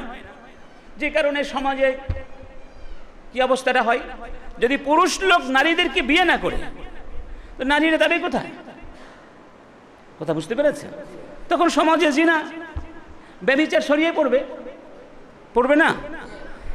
এবং অবিবাহিত নারীদের সংখ্যা বেড়ে যাবে, তালাকের সংখ্যা বেড়ে যাবে, এক পর্যায়ে তালাকের সংখ্যা বেড়ে যাবে। যেই পরিবারে একজন সমকামী আছে, এই এলাকায় ধরুন সবাই জানে এই বাড়ি একজন সমকামী আছে, ওই পরিবারের সাথে এলাকার লোকেরা ভালো সম্পর্ক রাখবে না। তো তার কারণে গোটা পরিবারের কি হয়ে যাবে? বদনাম হয়ে যাবে। এবং তার এই অপরাধের দূষণ, জীবাণু, ভাইরাস তার পরিবারের অন্যান্য সদস্যদের মধ্যে সংক্রামিত হতে পারে না? এরপরে সেখানে পুলিশ আসবে, নানা ধরনের ফাসাদ সৃষ্টি হবে। এভাবেই এক এক করে এই অপরাধের কারণে সমাজের ভিত্তি ভেঙে চুরে চুরমার হয়ে যাবে যদি এটাকে সংক্রামিত এবং এর প্রাদুর্ভাব ঘটার সুযোগ আমরা করে দেই। এর জন্যই আমরা এই মসজিদে বসে আল্লাহকে সাক্ষী রেখে কথা দিব আল্লাহকে, এই অপরাধের সাথে আমাদের কোনো সম্পর্ক থাকবে না। এবং এই অপরাধ যারা করবে তাদেরকে আমরা কেউ আশ্রয় প্রশ্রয় দেব না। আমরা আমাদের শক্তি এবং বলয়ের ভেতরে এই অপরাধীদের এই অপরাধকে আমরা উৎখাত করে ছাড়ব। এইরকম প্রতিজ্ঞা নেওয়ার মতো শক্তি কি আপনাদের আছে? সাহস আছে? আল্লাহ তুমি কবুল করে নাও। বলুন আল্লাহ, অপরাধীদের কারণে আমাদেরকে ধ্বংস করে দিও না। ওদের অপরাধের সাথে আমাদের কোনো সম্পর্ক নেই, আমাদেরকে শক্তি দাও এই ধ্বংসাত্মক অপরাধ থেকে সমাজ এবং মানবতাকে হেফাজত করার। আমিন। আল্লাহ কি আপনার কথা শুনেছেন না? আল্লাহ দেখেছেন না? সবাই বলি আমিন।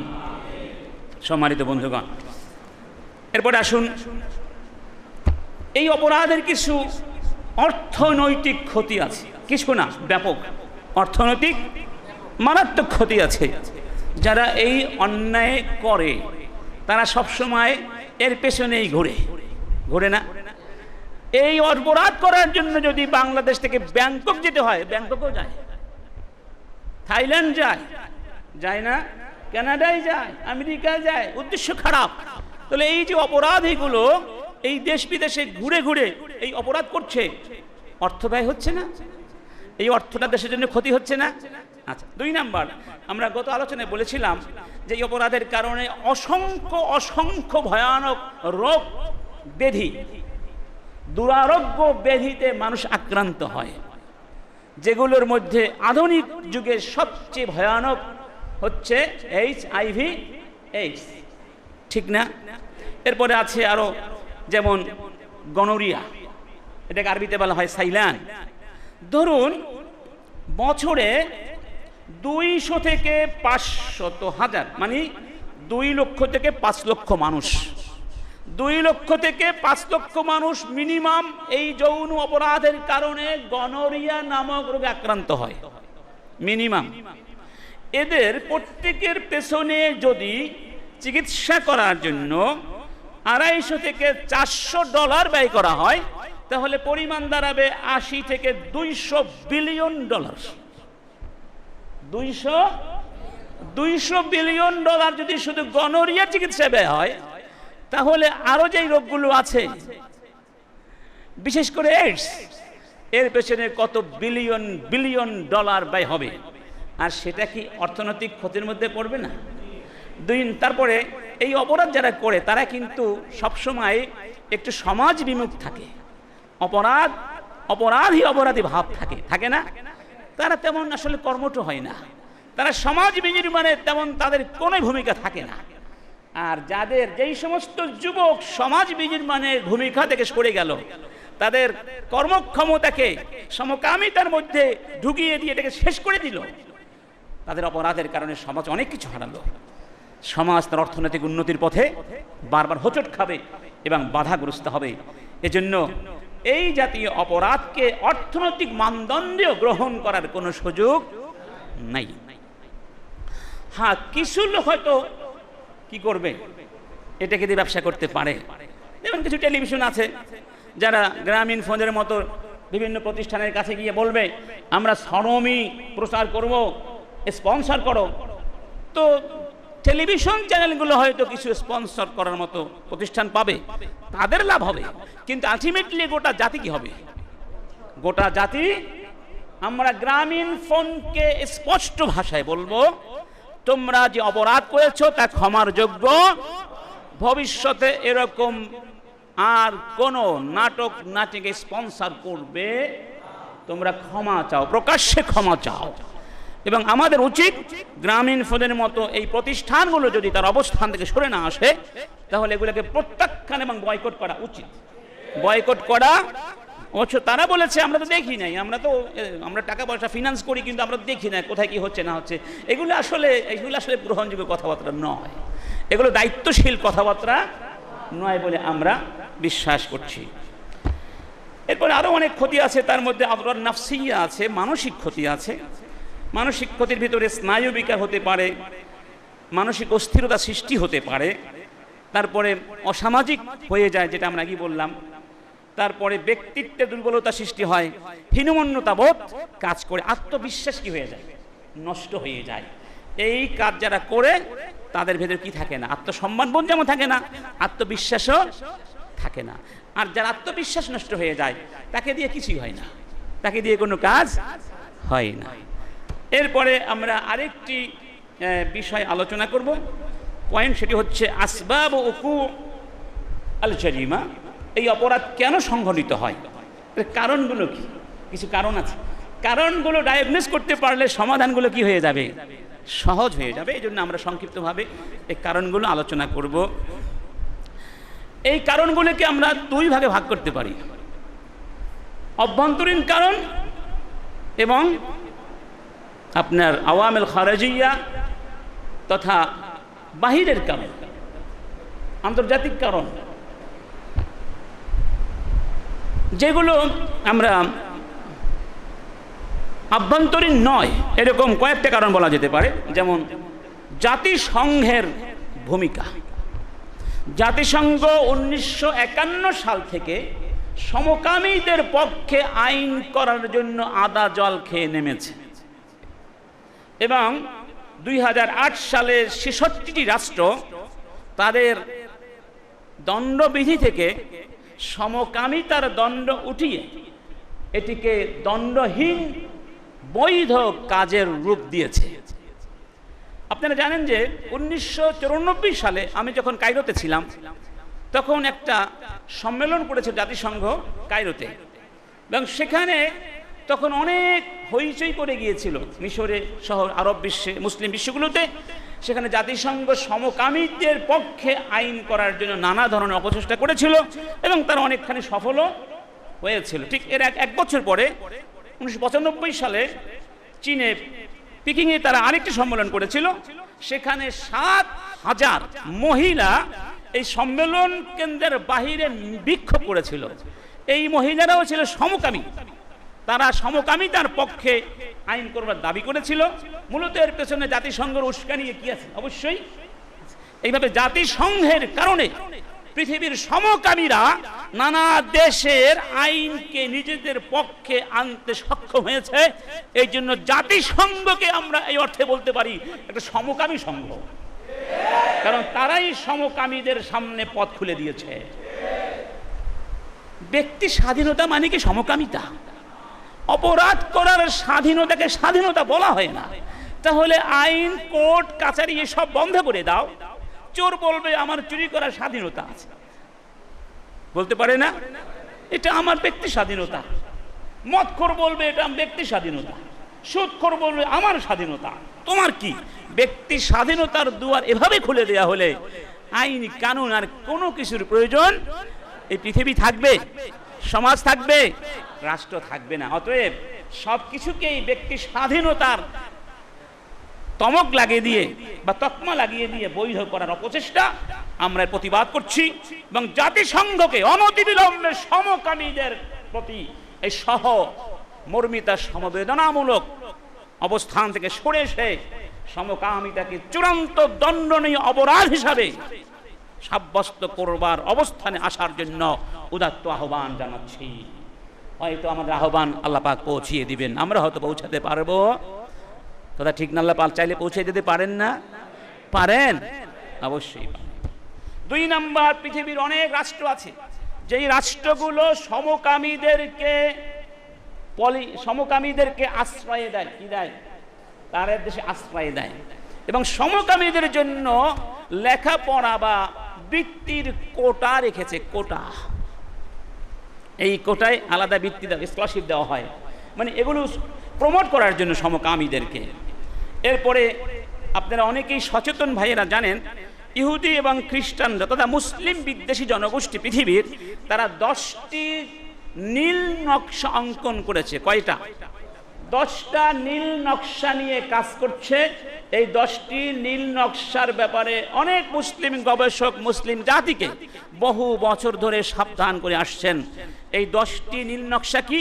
ইসকাতুল খেলাফা, ইসলামের খিলাফত ব্যবস্থা ধ্বংস করে দেয়া।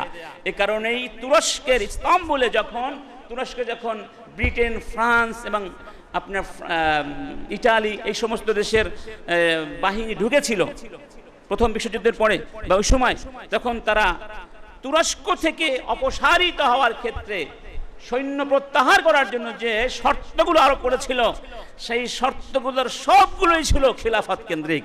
অর্থাৎ তুরস্ক থেকে আমরা প্রত্যাহার করতে পারি, শর্ত হলো খিলাফতকে ধ্বংস করে দিতে হবে। খিলাফত ধ্বংস করলেই হবে না, সর্বশেষ খলিফাকে তাড়িয়ে দিতে হবে। তাড়িয়ে দিলে হবে না। যদি কেউ খিলাফতকে পুনরায় প্রতিষ্ঠা করবার আন্দোলন করে, সেই আন্দোলনকে অঙ্কুরে বিনষ্ট করে তাদেরকে ধ্বংস করে দিতে হবে। এইভাবে খিলাফতকে তারা কি করে দিয়েছিল? ধ্বংস করে দিয়েছিল। খিলাফত যেন পৃথিবীতে আর মাথা উঁচু করে দাঁড়াতে না পারে, সেই জন্য তারা কাজ করছে। এই 10টি নীল নকশা নিয়ে সময় হলে অন্য আরেকটা আলোচনা করবো, আলোচনা করব। 2 নাম্বার হচ্ছে আল কাদা আলাল কোরআন ওয়াস সুন্নাহ, কোরআন এবং সুন্নাহকে ধ্বংস করে দেয়া নানা ধরনের কৌশল করে। যেমন একজন ওরিয়েন্টালিস্ট বলেছেন, তার নাম তাকলি, ইযবাহুল ইসলাম বিসিকিনিল ইসলাম, ইসলামকে ইসলাম দিয়ে খতম করো। মুসলমানদেরকে খ্রিস্টান বানানো কঠিন, কিন্তু মুসলমানকে ইসলাম বিহীন বানানো যাবে। ইসলাম, কোরআন দিয়ে কোরআনকে আঘাত করো, হাদিস দিয়ে হাদিসকে আঘাত করো, অর্থাৎ অপব্যাখ্যা করে এভাবে মুসলমানদের কি কোরআন এবং হাদিস থেকে দূরে সরিয়ে দাও। তারা কোরআনকে বেশি ভয় করে, কারণ 1500 বছর ধরে কোরআনের মতো কিছুই তারা রচনা করতে পারে নাই। এই জন্য কোরআন এবং হাদিস থেকে সরিয়ে দিতে পারলেই তাদের কি হবে? আন্দোলন সফল হবে। এই জন্য একজন ওরিয়েন্টালিস্ট এভাবে বলেছেন, যতদিন মুসলিমরা হচ্ছে সিংহের জাতি, ঠিক না, ওটা ঘুমিয়ে আছে অলস নিদ্রায়, এই অলস নিদ্রা থেকে জাগাতে পারে শুধু কোরআন, শুধু। আর একজন বলেছেন, যতদিন মুসলমানদের মধ্যে 3টি জিনিস থাকবে, ততদিন আমরা থাকব, আমরা হব ওই জাহাজের মতো, যেই জাহাজ সমুদ্রের কূলে পাথরের পাহাড়ের সঙ্গে ধাক্কা লেগে ঢেউয়ের কারণে ভেঙে চুরে চুরমার হয়ে যায়। অর্থাৎ আমরা কিছুই করতে পারবো না। কোরআন, জুমার নামাজ এবং হাজ, কয়টা জিনিস? এই তিনটা জিনিস থাকলে আমরা কিছুই তেমন কিছু করতে পারবো না, যদি তারা পরিপূর্ণভাবে এই তিনটি জিনিস ধারণ করতে পারে। 3 নম্বর নীল নকশা হচ্ছে মুসলমানদের অকুল, তাদের চিন্তা শক্তি এবং তাদের আখলাক ধ্বংস করে দাও। আখলাক, একজন ওরিয়েন্টালিস্ট তার নাম বাকটুল, তিনি বলেছেন যে আজকের মুসলমানরাও যদি আবু বকর, ওমর সাহাবীদের মতো, মুহাম্মাদের যুগের সাহাবীদের মতো আখলাক সম্পন্ন হয়, চরিত্র সম্পন্ন হয়, আজকের মুসলমানদের পক্ষেও ওই রকম ইসলামী খিলাফত প্রতিষ্ঠা করা সম্ভব। কিন্তু আমরা যেন আদর্শ চ্যুত হয়ে যাই, আখলাক শূন্য হয়ে যাই, এই জন্য তাদের নীল নকশা আমাদের সমাজে তারা বাস্তবায়ন করে চলছে। এগুলো ইনশাল্লাহ অন্য সময় বলবো ইনশাল্লাহ কিভাবে করছে, বিস্তারিত আলোচনা করার বিষয়। 4 নম্বর মুসলমানদের ঐক্য বিনষ্ট করে দেওয়া। কয় নাম্বার? চিন্তা করুন তো, খলিফা ওমর বিন আব্দুল আজিজ মরক্কো থেকে ভারত, তুরস্ক থেকে দক্ষিণ আফ্রিকা পর্যন্ত এই যে বিশাল বিস্তীর্ণ এলাকা শাসন করেছেন, কতগুলো রাষ্ট্র, সুবহানাল্লাহ, একটা রাষ্ট্র ছিল। আর আজকে মুসলমানদের শত শত, মিনিমাম 80, বেশি আরো বেশি হবে, ঠিক না বেঠি? এই জন্য তারা বলছে, একজন ওরিয়েন্টালিস্ট বলছে, মুসলিমরা যদি 100, 200 যত ইচ্ছা তত রাষ্ট্রের অধিকারী হয়, অসুবিধা নাই, যতক্ষণ তাদের মধ্যে ঐক্য থাকবে না ততক্ষণ তাদেরকে নিয়ে ভয় করার কিছুই। দেখুন আজকের পৃথিবীতেও মুসলমানকে হত্যা করছে সৌদি আরব, ইয়ামান, তারপর কি এখন আবার সৌদি আরবের সাথে শুরু হয়েছে কাদের? আরব আমিরাত, সৌদি আরব এক হয়ে এখন কাতারকে ধরেছে।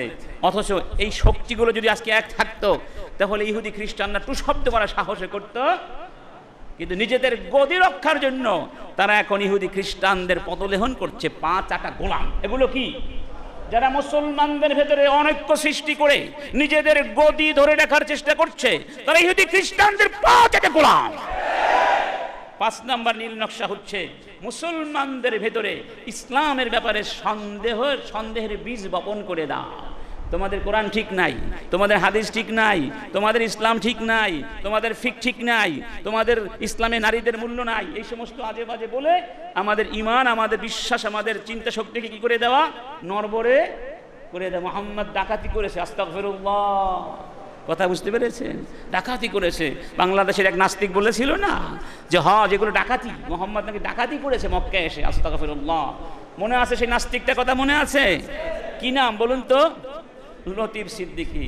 এই নাস্তিককে প্রশ্ন করুন, রাসূল করিম সাল্লাল্লাহু আলাইহি ওয়াসাল্লাম ডাকাতি যদি করতেন তার টাকা পয়সা গেল কোথায়? কোথায় গেল টাকা পয়সা তার? যখন তিনি ইন্তেকাল করেছিলেন তার ঘরে কি ছিল? কি ছিল? তার নিজের বর্মটা পর্যন্ত বন্ধক ছিল। ইহুদির কাছে ঋণের মোকাবেলায় কিছুই ছিল না। সুবহানাল্লাহ, আল্লাহু আকবার। ডাকাত তোরা, শয়তান তোরা, বদমাশ তোরা। আজকের পৃথিবী সত্যিকার ডাকাত এই নাস্তিকরা। বাংলাদেশ থেকে টাকা চুরি করে করে সুইজারল্যান্ডের ব্যাংকে ঢুকায়। সুইজারল্যান্ড চিন্তা করেছে এই তো আমাদের সুযোগ, এখন তারা নিজেরাই এখন বাংলাদেশে চলে এসেছে যে আসো আসো, তারা এখন মার্কেটিং করতে এসেছে, গ্রাহক খুঁজতে এসেছে। চিন্তা করেন, বাংলাদেশের মতো দেশে সুইজারল্যান্ড গ্রাহক খুঁজতে এসেছে। আমরা কত ধনী রাষ্ট্র, ঠিক না? অথচ এই দেশে মানুষ ডাস্টবিন থেকে খায়, ডাস্টবিন থেকে। ইন্না লিল্লাহি। সেদিন ঢাকাতে এক সম্মেলনে নেতাদেরকে ধরেছে কর্মীরা, এত টাকা কোথায় পাও তোমরা? তুমি তো ছাত্র, তাহলে 55,000 টাকা বাড়ি ভাড়া দাও, কি দিয়ে দাও? এখন তাদের মধ্যেও তো কিছু কি আছে না, ও এত টাকা কামাই করে আমি করতে পারি না, ছাড়া যাবে না। শুরু হয়ে গেছে কি আসল কথাগুলো বের হয়ে। তাহলে বুঝা গেল ডাকাত তোরা। ইসলামী বিরুদ্ধে যারা কথা বলে তারাই সত্যিকার ডাকাত। সম্মানিত বন্ধুগণ, 6 নম্বর হচ্ছে ইবকাউল আরব দুআফা, আরবদেরকে দুর্বল করে রাখা, ওরা যেন মাথা উঁচু করে দাঁড়াতে। 7 নম্বর মুসলিম বিশ্বে কিছু স্বৈরাচারী শাসকদেরকে বসিয়ে রাখা। 8 নম্বর মুসলিম বিশ্ব যেন আপনার শিল্প কারখানায় সমৃদ্ধ না হয়, সেই পথে প্রতিবন্ধকতা। ঋণ দেব, তবে এমন ভাবে দেব যাতে তোমরা শিল্প প্রতিষ্ঠান করতে করলেও সেখানে আমাদের লোক থাকবে, কথা ঠিক না ঠিক? তেল হলো আমাদের, তেল কাদের? গ্যাস আমাদের, তেল আমাদের, কিন্তু তারা উত্তোলন করে তাদের কাছ থেকে আমরা আবার কিনে নেই। ইন্না লিল্লাহি ওয়া ইন্না ইলাইহি। দেখেছেন কোথায় আমাদের অবস্থান? আল্লাহ মাফ করুন। ইবাদুল মুসলিমিন আনিল হুকুম, মুসলিম বিশ্বের যারা ভালো ভালো মানুষ, যোগ্যতা সম্পন্ন, কোয়ালিফাইড, ধার্মিকতায়, নেতৃত্বে, তাদেরকে সরিয়ে দিয়ে এক কথা ইসলামী শাসন ব্যবস্থাকে সরিয়ে দেওয়া। এবং 10 নম্বর হলো মুসলিম নারীদেরকে কি করা? চরিত্রহীনা করে দেয়া এবং যৌন বিকৃতির জীবাণু মুসলমানদের সমাজে ছড়িয়ে দেওয়া। এই 10টা নীল নকশার একটার মধ্যে পড়ে গেছে সমকামিতা। দুইটা বলা যায় চরিত্র বিধ্বংসী। এবার বুঝতে পারছেন, যারা আমাদের সমাজে সমকামিতার মতো ভয়াবহ জঘন্য অপরাধের চর্চা করতে চায়, প্রমোট করতে চায়, তারা আমাদের বন্ধু নয়, এদেশের বন্ধু নয়, এ জাতির বন্ধু নয়, তারা কাফির মুশরিকদের বন্ধু, আমাদের বন্ধু কোনোদিন হতে পারে। যেই সমস্ত টিভি চ্যানেল এগুলো দেখিয়েছে, আর টিভি, আল্লাহর ওয়াস্তে এগুলোকে বর্জন করুন। করতে পারবেন নাকি চিন্তা করবেন না? আর টিভি ছাড়াও বাঁচা যায়। আমার ঘরে কোনো টিভি নেই, আলহামদুলিল্লাহ। টিভি না থাকলেও তো সমস্যা, এখন আমার হোক না আল্লাহর জন্য। টিভি রাখি নাই ঘরে, দরকার নেই আমার। এখন টিভি দেখার কোনো প্রয়োজনও নেই। হাতে হাতে নেট কি আছে, সরল লেটেস্ট সংবাদ আপনি এখানে পেয়ে যাচ্ছেন। টিভি কি জন্য দরকার? পাওয়া যাচ্ছে না। তবুও ওদেরকে শায়েস্তা করার জন্য আমি বলছি, আর টিভি সহ যত টিভি ইসলামের বিরুদ্ধে বিশুদ্ধার করছে প্রত্যক্ষ পরোক্ষ ভাবে, ওদেরকে বর্জন যদি না করেন, আল্লাহর কাছে আপনার জবাব দিতে হবে। আমরা বর্জন করলে ওরা বাধ্য হবে অপরাধ বন্ধ করতে, ঠিক না বেঠিক? যাই হোক, এরপরে আরেকটা বিষয় আলোচনা করা দরকার। ওইগুলো হতে ছিল সব বহির্গত কারণ। অভ্যন্তরীণ কারণ কিছু আছে, অভ্যন্তরীণ কারণও অনেকগুলো আছে। সেগুলোর মধ্যে যেমন ইমানি দুর্বলতা আছে, জামাতের সাথে নামাজ তরক করা, ইন্নাস সালাতা তানহা আনিল ফাহশাই ওয়াল মুনকার। তারপরে এলেমের অভাব, জ্ঞান হচ্ছে আলোক, এলেম মানুষকে কল্যাণকর কাজে ব্যস্ত রাখে, আর এলেম শূন্যতা মানুষকে অপরাধের মধ্যে ডুবিয়ে দেয়। অলস সময়, নিঃসঙ্গতা। যুবক ভাইদেরকে অনুরোধ করব, তোমরা অলস সময় কাটাবে না। নিঃসঙ্গ থাকলে, অবসর সময় পেলে সময়টা কাজে লাগাবে। একা একা কখনোই অলস সময় কাটাবে না, নিঃসঙ্গভাবে দরজা বন্ধ করে। তাহলে শয়তান মস্তিষ্কের ভেতরে, মনের ভিতরে তরল গরল চিন্তা ঢেলে দিবে, অপরাধের মধ্যে তুমি পড়ে যেতে পারো। এবং সবচেয়ে ভয়ানক কারণ হচ্ছে অসৎ সঙ্গ। অসৎ সঙ্গ বড় মারাত্মক ব্যাপার। তারপরে ধূমপান, মাদকতা, দৃষ্টি সংযম না করা, অশ্লীল কথাবার্তার আলোচনা করা, এরপরে বিভিন্ন দেয়ালে আজে বাজে কথা লেখা, এগুলো কি প্রতিক্রিয়া আছে। আমি কালকে ঢাকা এয়ারপোর্টে গিয়ে যখন বাথরুমে গেলাম, কি বলবো, আমরা এমন এক জাতি, এয়ারপোর্টের বাথরুমেও কি আজে বাজে কথা লেখা বাথরুমের মধ্যে। আমি দুনিয়ার কোনো রাষ্ট্রে এরকম দেখি নাই যে এয়ারপোর্টের বাথরুমে আজে বাজে কথা লেখা। যেগুলো লেখা সেগুলো ভাষায় ব্যক্ত করা সম্ভব। কোন জাতি, কি রুচি আল্লাহ আমাদেরকে দিয়েছেন। ইন্না লিল্লাহি ওয়া ইন্না ইলাইহি, কি বলবো। তারপরে স্কুল কলেজ থেকে, বিশেষ করে স্কুল থেকে যারা পালায়, যেই সমস্ত ছেলেরা উদীয়মান কিশোর তরুণ স্কুল থেকে পালায়, ক্লাস থেকে পালায়, বাড়ি থেকে বলে স্কুলে যাচ্ছি, এরাও কিন্তু একটা বড় টার্গেট এবং এরা অপরাধে সাব্যস্ত হয়ে যায়। অনেক সময় বাচ্চাদেরকে ভয় দেখানো হয়, আর লোক লালসাও দেখিয়ে অপরাধ করানো হয়। তারপরে আপনার ব্যাচেলারদের বিভিন্ন বাসাতে কাজগুলো অনেক সময় হয়ে যেতে পারে। আর অশ্লীল গান বাজনাও একটা বড় কারণ। এবং সবচেয়ে বড় কারণ হচ্ছে ইউরোপিয়ানদেরকে, কাফিরদেরকে অন্ধ অনুকরণ করা এবং প্রচার মাধ্যমগুলো দায়িত্বহীন আচরণ। এর মধ্যে পত্রিকা আছে, টেলিভিশন আছে, রেডিও আছে, ভিডিও আছে, ডিশ আছে, আকাশ চ্যানেল আছে, আকাশ সংস্কৃতি আছে। মূলত আজকের পৃথিবীর মিডিয়াগুলো, ইন্টারনেট আছে, এই মিডিয়াগুলোই আমাদেরকে প্রায় 99% অনৈতিকতার কাদার মধ্যে ফেলে দিয়েছে, ঠিক না বেঠিক? বন্ধুরা আমার, বাচ্চা লালন পালন করার ক্ষেত্রে আমাদেরও কিছু অলসতা আছে, এটাও একটা কারণ। ধরুন অতিরিক্ত বিশ্বাস করা, আমার তো ছেলে এটা করতেই পারে না, আবার অতিরিক্ত অবিশ্বাস করা, কোনোটাই ঠিক না। এবং যখন রাসূল বলছেন 10 বছর হয়ে যায়, তোমাদের বিছানাগুলো আলাদা করে দাও, এক জায়গায় রেখো না, রাসূল বলে গেছেন 1500 বছর আগে। তারপরে বাচ্চাদেরকে অতিমাত্রিক ভোগ বিলাসী হিসাবে লালন পালন করা, তাদের সামনে অপকর্ম করা। যখন বাচ্চা দেখবে তার বাবা মা খারাপ কাজ করছে তাদের সামনে, তখন তারাও খারাপ হয়ে যাবে। তাদেরকে আপনি যদি তাদের হাতে ধ্বংসাত্মক কোনো ডিভাইস তুলে দেন আর বলেন এটা দিয়ে খারাপ কাজ করবে না, তা হবে না, বরং তারা এই ডিভাইসটা খারাপ কাজেই লাগাবে। এই জন্য আমরা দায়ী। তারপরে তারা কোথায় যায়, কার সাথে চলে, এটা অনেকেই আমরা জানি না, জানার চেষ্টা কোন স্কুলে কার সাথে চলাফেরা করে, বন্ধু বান্ধব কারা, এগুলো খোঁজ খবর নেওয়া উচিত। এবং যারা বাবা আছেন আপনারা ছেলেদেরকে সময় দেবেন, বাসায় সময় দিবেন। অবশ্য আমিও অপরাধী, আমিও বেশ সময় দিতে পারি না, বেশিরভাগ সময় এদিকে সেদিকে চলে যায়। তারপরেও যতটুকু সময় পাই চেষ্টা করি বাচ্চাদের কাছে কাছে থাকার। আপনারা বাচ্চাদেরকে কাছে কাছে রাখবেন, কারণ ওই বয়সে তাদের একটা কি থাকে, শূন্যতা কাজ করতে পারে। এরপরে তালাক আছে, এটাও একটা কারণ। আচ্ছা, আরেকটা কারণ হচ্ছে এই অপরাধকে নির্মূল করার জন্য পর্যাপ্ত এবং উপযুক্ত শাস্তির ব্যবস্থা নাই। এই জাতীয় লোকদেরকে রোগী হিসাবে ট্রিট করে ছেড়ে দেওয়ার কোনো সুযোগ, রোগ ভালো হয়ে যাবে শাস্তি দিন, দেখবেন রোগ ভালো হয়ে গেছে। কিসের রোগ? শাস্তি দিলে রোগ ভালো হয়ে যাবে। এজন্য ইসলাম এই অপরাধের শাস্তি রেখেছে। কি রেখেছে? শাস্তি। সমস্ত সাহাবা, সমস্ত মুসলিম গবেষক একমত, সমকামিতা যদি প্রমাণিত হয় তাহলে এই সমকাম অপরাধী দুজনকেই হত্যা করা হবে। এটা ইসলামের আইন, দুজনকেই হত্যা করা হবে। এই ব্যাপারে কোনো মতানৈক্য নাই, তবে কিভাবে করা হবে এই ব্যাপারে মতানৈক্য আছে। উমর ইবনুল খাত্তাব এবং একদল সাহাবী বলছেন তাদেরকে পাথর মেরে হত্যা করা হবে, যতক্ষণ মারা না যাবে ততক্ষণ পাথর মারতে হবে, বিবাহিত হোক আর অবিবাহিত হোক, দুজনকেই।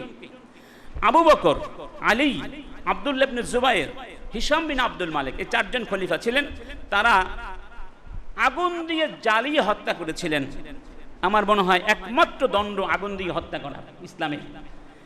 খালিদ বিন ওয়ালিদ যখন এক জায়গায় দায়িত্ব পেয়ে গিয়েছিলেন, তিনি চিঠি লিখলেন যে এই এলাকায় কিছু মানুষ পাওয়া গেছে পুরুষ হয়ে পুরুষকে বিয়ে করে, তাদের শাস্তি কি হতে পারে। এই চিঠি পেয়ে আবু বকর সাহাবীদেরকে নিয়ে বসলেন, সর্বনাশ, কি অপরাধ, এর শাস্তি কি হতে পারে। তখন আলী ইবনে আবু তালেব তিনি কঠিন কথা বলেছিলেন, মা ফাআলা হাযা ইল্লা উম্মাতুম মিনাল উমাম। এই অপরাধ একটা জাতি করেছিল, কওমে লূত। এবং আপনারা জানেন, আলিমতুম মা ফাআলাল্লাহু বিহা, আল্লাহ তাদের সাথে কি আচরণ করেছিলেন সবাই আপনারা জানেন। আরা আইয়ুহরাকু বিন্নার, আমার মত হচ্ছে তাদেরকে আগুন দিয়ে জ্বালিয়ে হত্যা করা হবে, এবং তিনি তাই করেছিলেন। ইবনু আব্বাস রাদিয়াল্লাহু আনহুমা তিনি আরেকটা মত দিয়েছেন, তাদেরকে হত্যা করা হয়েছিল কওমে লূতকে কিভাবে, উল্টে দেয়া হয়েছিল, উপর থেকে নিচে ফেলে দেয়া হয়েছিল, ঠিক না? তারপরে পাথরের বৃষ্টি মারা হয়েছিল। তিনি বলেছেন ওই এলাকার সবচেয়ে উঁচু স্থান থেকে মাথা নিচু করে পা উপরে করে ফেলে দেওয়া হবে, তারপরে তাকে পাথর মারতে হবে যতক্ষণ মারা না যায়। এই হলো ইসলামের শাস্তি। আজকে যদি একজন অপরাধীর অপরাধ সাব্যস্ত হওয়ার পরে, অপরাধ সাব্যস্ত হতে হবে প্রমাণাদি সাপেক্ষে, এই শাস্তি দেওয়া হতো, একজন রোগীও পাওয়া যেত না। কি বলেন, পাওয়া যেত? ওই আশফাক, নিপুণ, এবং আরেকজনের নাম কি, জন না কোন ছাতা, জন অভিনয় করেছে জন। এই শয়তানগুলোকে এই শাস্তির আওতায় আনার জন্য ব্যবস্থা করা দরকার। বিচারক যারা আছেন, বিচারক আপনারাও কিন্তু মরবেন। আপনারা সংবাদ পেয়েছেন ট্রাইব্যুনালের বিচারপতি চেয়ারম্যান আনোয়ারুল হক তিনি ক্যান্সারে আক্রান্ত হয়ে চিকিৎসা অবস্থায় মারা গেছেন। তিনিও মারা গেছেন না বেঁচে আছেন?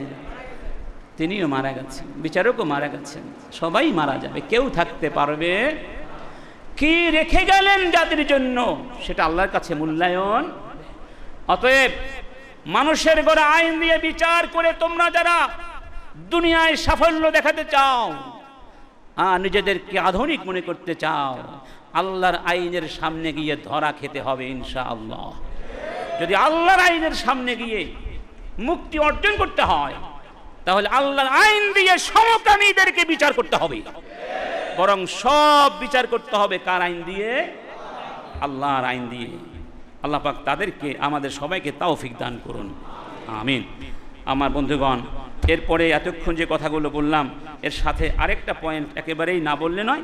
সে কথাগুলো হচ্ছে প্রতিকার কি, প্রতিকারের ব্যবস্থা কি, অপরাধ থেকে বাঁচার পথ কি। অনেকগুলো পথ আছে। এই অপরাধ যারা করে নাই, এখনো এই অপরাধে সম্পৃক্ত হয় নাই, তাদের জন্য কি আছে, ব্যবস্থা আছে। এবং যারা অপরাধে সম্পৃক্ত হয়ে গেছে তাদেরও বাঁচার কি আছে, তাদেরকেও ফিরিয়ে আনার পথ আছে। আমি একসাথে বলছি, গরসুল আকিদাতিস সহিহা ওয়া তাসবিতু দাইমিহা। মুসলমানদের মনের ভিতরে, বিশেষ করে আমাদের প্রজন্মের মনের মর্মমূলে ইসলামের আকিদা, বিশুদ্ধ আকিদাকে গেঁথে দিতে হবে। আকিদার ভিত্তিগুলো সেখানে প্রতিষ্ঠা করে দিতে হবে। আল আমরু বিল মারুফ ওয়ান নাহয়ু আনিল মুনকার, সৎ কাজের আদেশ, অসৎ কাজ থেকে নিষেধ করার যে দায়িত্ব আছে, এই দায়িত্ব আমাদের সবাইকে পালন করতে হবে। 3 নাম্বার, ইসলাম যে দণ্ডবিধি ঘোষণা করেছে এই দণ্ডবিধি বাস্তবায়ন করতে হবে। 4 নাম্বার, এগুলো প্রিভেন্টিভ মেজার্স বা স্টেপস। 4 নাম্বার, কোরআনের হালাকাত দুরুসিয়া, ইসলামের কথাগুলো মানুষের কাছে বেশি বেশি করে, যুবকদের কাছে বেশি বেশি করে বলতে হবে, ব্যবস্থা করে দিতে হবে। গানে আছে, কনসার্ট করা হয়, নানা ধরনের আয়োজন হয়, এই মেলা সেই মেলা, কিন্তু কোরআন এবং হাদিসের আলোচনাগুলো, কথাগুলো যুবকদের কাছে পৌঁছাবার বেশি ব্যবস্থা নাই। এই মসজিদের মধ্যে যা করা যায়, এর বাইরে করার সুযোগ আছে? কোনো সুযোগ নাই, খুব কম, সংকুচিত হয়ে গেছে। এবং বিশেষ করে যুবকদের ব্যাপারে সবাই আর সচেতন থাকতে হবে। সন্তানদের লালন পালন করার ক্ষেত্রে অবশ্যই আরও বেশি যত্নশীল হতে হবে। সন্তানদেরকে আসবাবুল ইনহিরাফ, অর্থাৎ চারিত্রিক বিকৃতির পথ থেকে, বিকৃতির কারণগুলোকে থেকে দূরে রাখতে হবে। তাদেরকে সময় মতো বিয়ে করিয়ে দিতে হবে। তাদেরকে 5 ওয়াক্ত নামাজ পড়তে উদ্বুদ্ধ করতে হবে, সাথে নিয়ে আসতে হবে। তারা কার সাথে চলে দেখতে হবে, যে আগেই বলেছিলাম। এবং তারা ঠিকমতো স্কুল কলেজে বা প্রতিষ্ঠানে গিয়েছে কিনা এটা পার্সিউ করতে হবে। তারপরে তাদের যখন ছুটি থাকে, অবসর সময় থাকে, এই সময়ে তারা কি করছে, তাদেরকে গঠনমূলক কাজ দিয়ে ব্যস্ত রাখতে হবে, যেন তারা এই সময়টাকে খারাপ কাজে ব্যয় করতে না পারে। কিছু কিছু ক্ষেত্রে তাদেরকে শাস্তিও দিতে হবে, শাস্তির ব্যবস্থাও থাকতে হবে। কারণ সব সময় আবেগ ভালো ফল দেয় না। যেখানে আল্লাহর বিধান লঙ্ঘিত হয় সেখানে সন্তানের প্রতি আপনার পিতৃসুলভ আবেগ ফল ভালো দেবে না, বরং সেখানে আপনার কঠোর অবস্থান নিতে হবে। এরপরে শিক্ষা প্রতিষ্ঠানগুলোকে এখানে এগিয়ে আসতে হবে। একই সাথে প্রচার মাধ্যমগুলোকে, পেপার পত্রিকাগুলোকে আরও দায়িত্বশীল আচরণ করতে, আলেমদেরকে সম্মান দেখাতে হবে, ইসলামের শিক্ষাকে মানুষের মাঝে প্রচার করতে হবে। এইভাবে আপনার যে সমস্ত অশ্লীল অনুষ্ঠানাদি আছে এগুলো বন্ধ করতে হবে। এগুলো হচ্ছে স্বাভাবিক সাধারণ প্রতীকের ব্যবস্থা সকলের জন্য। এরপরে যারা এই অপরাধে অভ্যস্ত, আসক্ত হয়ে পড়েছে তাদের জন্য কিছু ব্যবস্থা আছে। 1 নম্বর, আত-তাওবাতুন নাসুহ, আল্লাহর কাছে তাওবা করতে হবে। কি করতে হবে? আল্লাহ পাক বলছেন, কুল ইয়া ইবাদিয়াল্লাযীনা আসরাফু আলা আনফুসিহিম লা তাকনাতু মির রাহমাতিল্লাহ, আমার রহমত থেকে নিরাশ হয়ে যেও না। ইন্নাল্লাহা ইয়াগফিরুয যুনুবা জামিআ, আমি আল্লাহ সব গুনাহ মাফ করে দেব।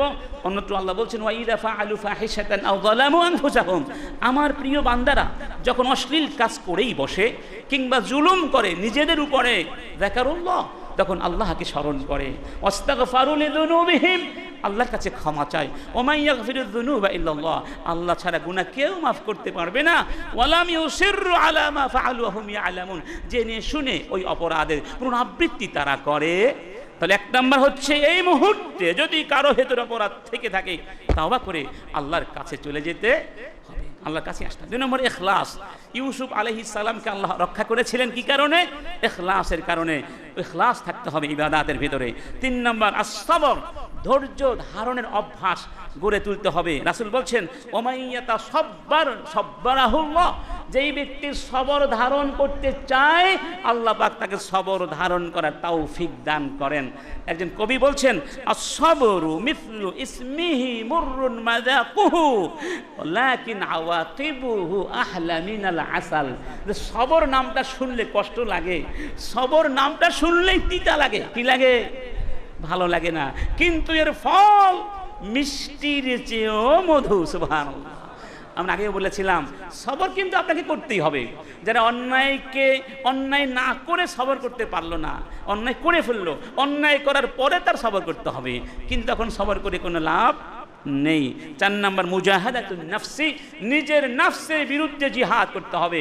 1 মাস রমাদানে মুজাহাদা করেছি না আমরা, এই মুজাহাদা ধরে রাখতে হবে।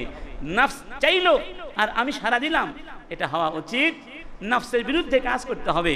আল্লাহ পাক বলছেন ওয়াল্লাযীনা জাহাদু ফীনা লানাহদিয়ান্নাহুম সুবুলানা, যারা আমাকে পাওয়ার জন্য আমার পথে জিহাদ করে আমি তাদের জন্য পথগুলো খুলে দিব। সুবহানাল্লাহ। 1টা 2টা পথ না, আল্লাহর কাছে অনেক পথ আছে। অনেক কি আছে? যারা প্রতিজ্ঞা নাই আমি সুদ খাবো না, যদি সে মুখলেস হয় অবশ্যই আল্লাহ পাক তার সামনে একাধিক পথ খুলে দিবেন ইনশাআল্লাহ। ইমতিলাউল কলবি মিন মাহাব্বাতিল্লাহ, আল্লাহর ভালোবাসা দিয়ে মনকে ভরে নিতে হবে।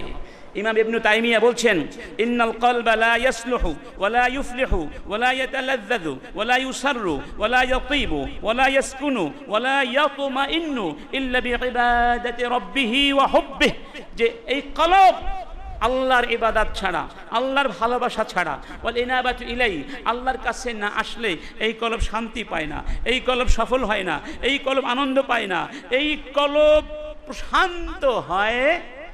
কারণ কি? ইয ফীহি ফাকরুন যাতিয়্যুন ইলা রাব্বিহ, এই কলবের মধ্যে আল্লাহর প্রতি ফাকর আছে, মুখাপেক্ষিতা আছে, শূন্যতা আছে। আল্লাহকে না পেলে ওই শূন্যতা পৃথিবীর কোনো ভোগ বিলাস দিয়ে, সম্পদ ঐশ্বর্য দিয়ে পূর্ণ করা যাবে। এই জন্য কলবের মধ্যে যদি আল্লাহ থাকেন, ইমানের বীজ অঙ্কুরিত হয়ে যায়, শয়তান সহজে কিছু করতে পারবে।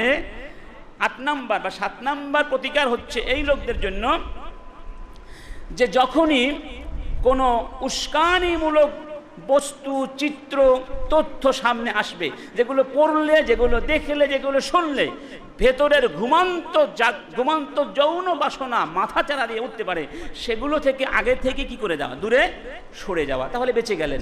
পক্ষান্তরে যদি মনে মনে ভাবে একটু দেখি না কি হবে, আমি আমি আমি খুব আত্মশক্তি সম্পন্ন মানুষ, আমার কিছুই হবে না, তাহলে হবে না। এক পর্যায়ে গিয়ে তার ভেতরে যখন পাশবিক চাহিদা মাথা চারা দিয়ে উঠবে, তখন সে নিজের কাছে কি হয়ে যেতে পারে, পরাজিত হয়ে যেতে পারে। অতএব যেই জানালা দিয়ে গন্ধ আসে, যেই পুস্তক, যেই মিডিয়া, যেই পত্রিকার মধ্যে অশালীন যৌন সুরসুরি আছে, সেগুলো আগে থেকে আপনি বর্জন করুন, তাহলে আপনি বিপদ থেকে বেঁচে গেলেন। 8 নম্বর, আমাদের অবসর সময়গুলোকে কাজে লাগাতে হবে আল্লাহ আনুগত্য দিয়ে, ইবাদত দিয়ে, জিকির আজকার দিয়ে। আল্লাহ পাক বলছেন মান আমিলা সালিহাম মিন যাকারিন আও উনসা ওয়া হুয়া মুমিন ফালানুহইয়ান্নাহু হায়াতান তাইয়্যিবা, আর যারা মুমিন নারী হোক পুরুষ হোক, যারা ভালো কাজ করবে আমি তাদেরকে ফালানুহইয়ান্নাহু হায়াতান তাইয়্যিবা, আমি তাদেরকে সুন্দর জীবন দেব। সুবহানাল্লাহ। হায়াত তাইয়্যিবা, আল্লাহু আকবার। অতএব অবসর সময়গুলোকে কাজে লাগাতে হবে। অন্যত্র আল্লাহ বলছেন ফামান তাবিআ হুদায়া ফালা ইয়াদিল্লু ওয়ালা ইয়াশকা, আমি আল্লাহ সুবহানাহু ওয়া তাআলা তোমাদেরকে যে সুন্দর জীবন ব্যবস্থা দিয়েছি, ইসলাম দিয়েছি, কোরআন দিয়েছি, হিদায়াতের পথ দেখিয়েছি, আমার পথ ধরে যদি তোমরা চলতে পারো, কোনো দিন কোনোক্ষণে দুনিয়ায় পরকালে তোমরা কি হবে না, ব্যর্থ হবে না, পথহারা হবে না, দুর্ভাগা হতভাগা হবে না। সুবহানাল্লাহ। 9 নম্বর মুসাহাবাতুস সালিহিন, ভালো ভালো লোকদের সাথে চলতে হবে, যারা নামাজ পড়ে, সত্য কথা বলে, আচরণ ভালো, কোরআন পড়ে, এই জাতীয় ভালো ভালো বন্ধুদেরকে দেখে দেখে বেছে নিতে হবে। আমরা চেষ্টা করতে পারবো না। আমার যুবক ভাইদেরকে বলবো অসৎ সঙ্গ ত্যাগ করে সৎসঙ্গ গ্রহণ করতে হবে। এই যে রাসূল বলছেন আল মারউ আলা দীন খালিলি, প্রত্যেক মানুষ তার বন্ধুর আদর্শ ধর্মের উপরে প্রতিষ্ঠিত। ফালিয়ানজুর আহাদুকুম ইলা মান ইউখালিল, বন্ধুত্ব করার আগে বিবেচনা করো তুমি কাকে বন্ধু বানাচ্ছ। আল্লাহু আকবার। এই জন্য ওই রকম বন্ধু আমরা চাই না, যেই বন্ধু নামাজ পড়ে না, যেই বন্ধু সমাজে কলঙ্ক সৃষ্টি করে, অশান্তি সৃষ্টি করে, ওদেরকে বন্ধু বানানো যাবে, ওদেরকে ভালো করার চেষ্টা থাকতে হবে, কিন্তু তাদেরকে অন্তরঙ্গ বন্ধু হিসাবে গ্রহণ করার সুযোগ নাই। 10 নম্বর, যুবকদেরকে বিয়ে করে দিতে হবে। কি করে দিতে হবে? সুযোগ হলেই বিয়ে করে দিতে হবে। 11 নম্বর, আল্লাহর কাছে দোয়া করতে হবে, আল্লাহর শরণাপন্ন হতে হবে এবং যখনই অপরাধের সুযোগ এসে যাবে এই আয়াতটি মনে করতে হবে, পরকালের হিসাব নিকাশের কথা মনে করতে হবে। আল্লাহ পাক বলছেন, হাত্তা ইযা মা জাউহা শাহিদা আলাইহিম সামউহুম ওয়া আবসারুহুম ওয়া জুলুদুহুম। কিয়ামতের ময়দানে মানুষের বিপক্ষে তার এই কান সাক্ষ্য দেবে এবং তার দৃষ্টিশক্তি চোখ সাক্ষ্য দেবে, তার চর্মগুলো সাক্ষ্য দেবে, বিমা কানু ইয়ামালুন, সারা জীবন যা কিছু সে করেছিল সব ব্যাপারে সব বিষয়ে আল্লাহর কাছে বলে দিবে। ওয়াকালু লিজুলুদিহিম লিমা শাহিদতুম আলাইনা, যখন সাক্ষ্য দেয়া শেষ হয়ে যাবে আল্লাহ সুবহানাহু ওয়া তাআলা আবার বাকশক্তি খুলে দেবেন, বলবেন, ব্যক্তি নিজের হাতকে বলবে, চামড়াগুলোকে বলবে, চোখকে বলবে, কানকে বলবে, তোমরা আমার বিরুদ্ধে আল্লাহর কাছে কেন সাক্ষ্য দিলে? আমি তো এগুলো করেছিলাম তোমাদের আনন্দের জন্য। তখন তারা বলবে, আনতাকানাল্লাহুল্লাযী আনতাকা কুল্লা শাই, যেই মহান আল্লাহ বাক শক্তি দিয়েছেন সবাইকে, মানুষকে, সেই আল্লাহ আমাদেরকে বাক শক্তি দিয়েছেন, আমাদেরকে কথা বলতে বাধ্য করেছেন। সুবহানাল্লাহ। অর্থাৎ যদি ব্যক্তি খারাপ কাজের সুযোগ পেয়ে এই চিন্তাটা করে, আমি যেই চামড়ার জন্য, যেই ফ্ল্যাশের জন্য এই অপকর্মটা করছি, এই ফ্ল্যাশ, এই হাত, এই চোখ আমার বিরুদ্ধে সাক্ষ্য দিবে, তখন তার ভেতরে অন্তরাত্মা কেঁপে উঠবে, সে অপরাধ করতে পারবে। এজন্য আল্লাহ বলছেন, ওয়া খালাকাকুম আউওয়ালা মাররাতিন ওয়া ইলাইহি তুরজাউন, ওই আল্লাহ তোমাদেরকে সৃষ্টি করেছেন প্রথমে এবং তোমাদেরকে আল্লাহর কাছেই চলে যেতে হবে, আল্লাহকে ফাঁকি দেওয়ার কোনো সুযোগ নাই। 12 নম্বর হচ্ছে রোজা রাখতে হবে। কি রাখতে হবে? যদি যুবকদের ভেতরে এই পাশবিকতা খুব শক্তিমান হয়ে যায়, তখন রাসূল বলেছেন, বিয়ে করতে না পারলে রোজা রাখো। এবং সিয়াম, যে সিয়ামের মতো সিয়াম সত্যিকার ফলদায়ক অব্যর্থ ঔষধ, এই ব্যাপারে আজকের চিকিৎসা বিজ্ঞানীরা একমত। 13 নম্বর, আল-ইকসারু মিন তিলাওয়াতিল কোরআন, বেশি বেশি করে কোরআন তিলাওয়াত করতে হবে। 14 নম্বর, আল্লাহর বিধানগুলোকে হেফাজত করতে হবে। রাসূল কারীম বলছেন, ইহফাজিল্লাহ ইয়াহফাজকা, তুমি যদি আল্লাহকে হেফাজত করো আল্লাহ তোমাকে হেফাজত করবেন। সুবহানাল্লাহ। এক সাহাবী রাসূলের মসজিদে এসেছিলেন উটে করে, উটটা না বেঁধেই মসজিদে ঢুকে নামাজ, অনেকক্ষণ নামাজ পড়লেন। সাহাবীরা চিন্তা করলেন, এই লোকটাকে চিনলাম না, মনে হয় বিদেশি আগন্তুক, কিন্তু লোকটি যে কাজ করলো, উটটা না বেঁধেই চলে গেল, ব্যাপার কি? তারা অপেক্ষা করলেন, তাকিয়ে রইলেন লোকটা কি করে। দেখতে পেলেন অনেকক্ষণ নামাজ পড়ে লোকটি মসজিদের বারান্দা এসে উট দেখতে পেল না। তখন বলল, আল্লাহ হাফিজতু আমানাতাক ফাআইনা আমানাতি, আমি তো তোমার আমানাতকে হেফাজত করলাম, আমার আমানাতটা গেল কোথায়? এই কথা বলা কিছুক্ষণের মধ্যে উটটা সামনে এসে, তাহলে এটা যদিও এক ধরনের কারামাত, কিন্তু মানুষকে শিক্ষা দেওয়া হয়েছে যে আল্লাহ পাক তিনি কার্যকারণ তো তিনি সৃষ্টি করেন, ঠিক না? ঠিক আল্লাহর আমানত হেফাজত করলে তিনি আমাদেরকে অবশ্যই হেফাজত করবেন ইনশাআল্লাহ। এরপরে তাযাক্কুরাল হুরুল ঈদ, জান্নাতের ভেতরে আল্লাহ সুবহানাহু ওয়া তাআলা যেই অপার সুন্দর হুর আমাদেরকে দান করবেন, সেই নিয়ামতের কথা স্মরণ করেও অনেক সময় অপরাধ থেকে বেঁচে থাকা যায়। ইচ্ছা শক্তিকে বলিয়ান করতে হবে, তারপরে মনোবল শক্তিশালী করতে হবে, লজ্জাশীলতার লালন চর্চা করতে হবে এবং এই লজ্জাশীলতা নিজেদের ভেতরে সৃষ্টি করার জন্য রাসূলের জীবনী পড়তে হবে, সাহাবীদের জীবনী পড়তে হবে। অনেক বড় বড় আল্লাহর ওলি মনীষী প্রথম জীবনে অনেক বড় বড় ক্রিমিনাল ছিলেন, আছে না? কিন্তু আল্লাহ পাকের কাছে তাওবা করে তারা অনেক উঁচু মানের ওলি হয়ে গিয়েছিলেন। এরকম মনীষীদের জীবনী পড়তে হবে, তাহলে আপনার আমার মাঝে কি আসবে? লজ্জাশীলতা আসবে, চেতনা আসবে, চেতনা, ঈমানের চেতনা। একজন মনীষী বলছেন, ওয়াহাব বিন মুনাব্বিহ, ইযা কানা ফিস সাবিয়্যি খাসলাতান আল হায়াউ আর রাহবাহ ইরজা খায়রুহু, শিশুদের ভেতরে যে দুইটা জিনিস থাকে, একটা হলো লজ্জাশীলতা আর একটা বড়দের প্রতি সম্ভ্রমবোধ। তাহলে জেনে রাখো ওই শিশুর মধ্যে কল্যাণ আছে। সুবহানাল্লাহ। যাই হোক, শিশুদের ভেতরে লজ্জাশীলতার লালন করতে হবে। এই শিক্ষাগুলো যদি আমরা অর্জন করতে পারি, আশা করা যায় ইনশাআল্লাহ আমরা পূত পবিত্র হয়ে জীবন ধারণ করতে পারবো।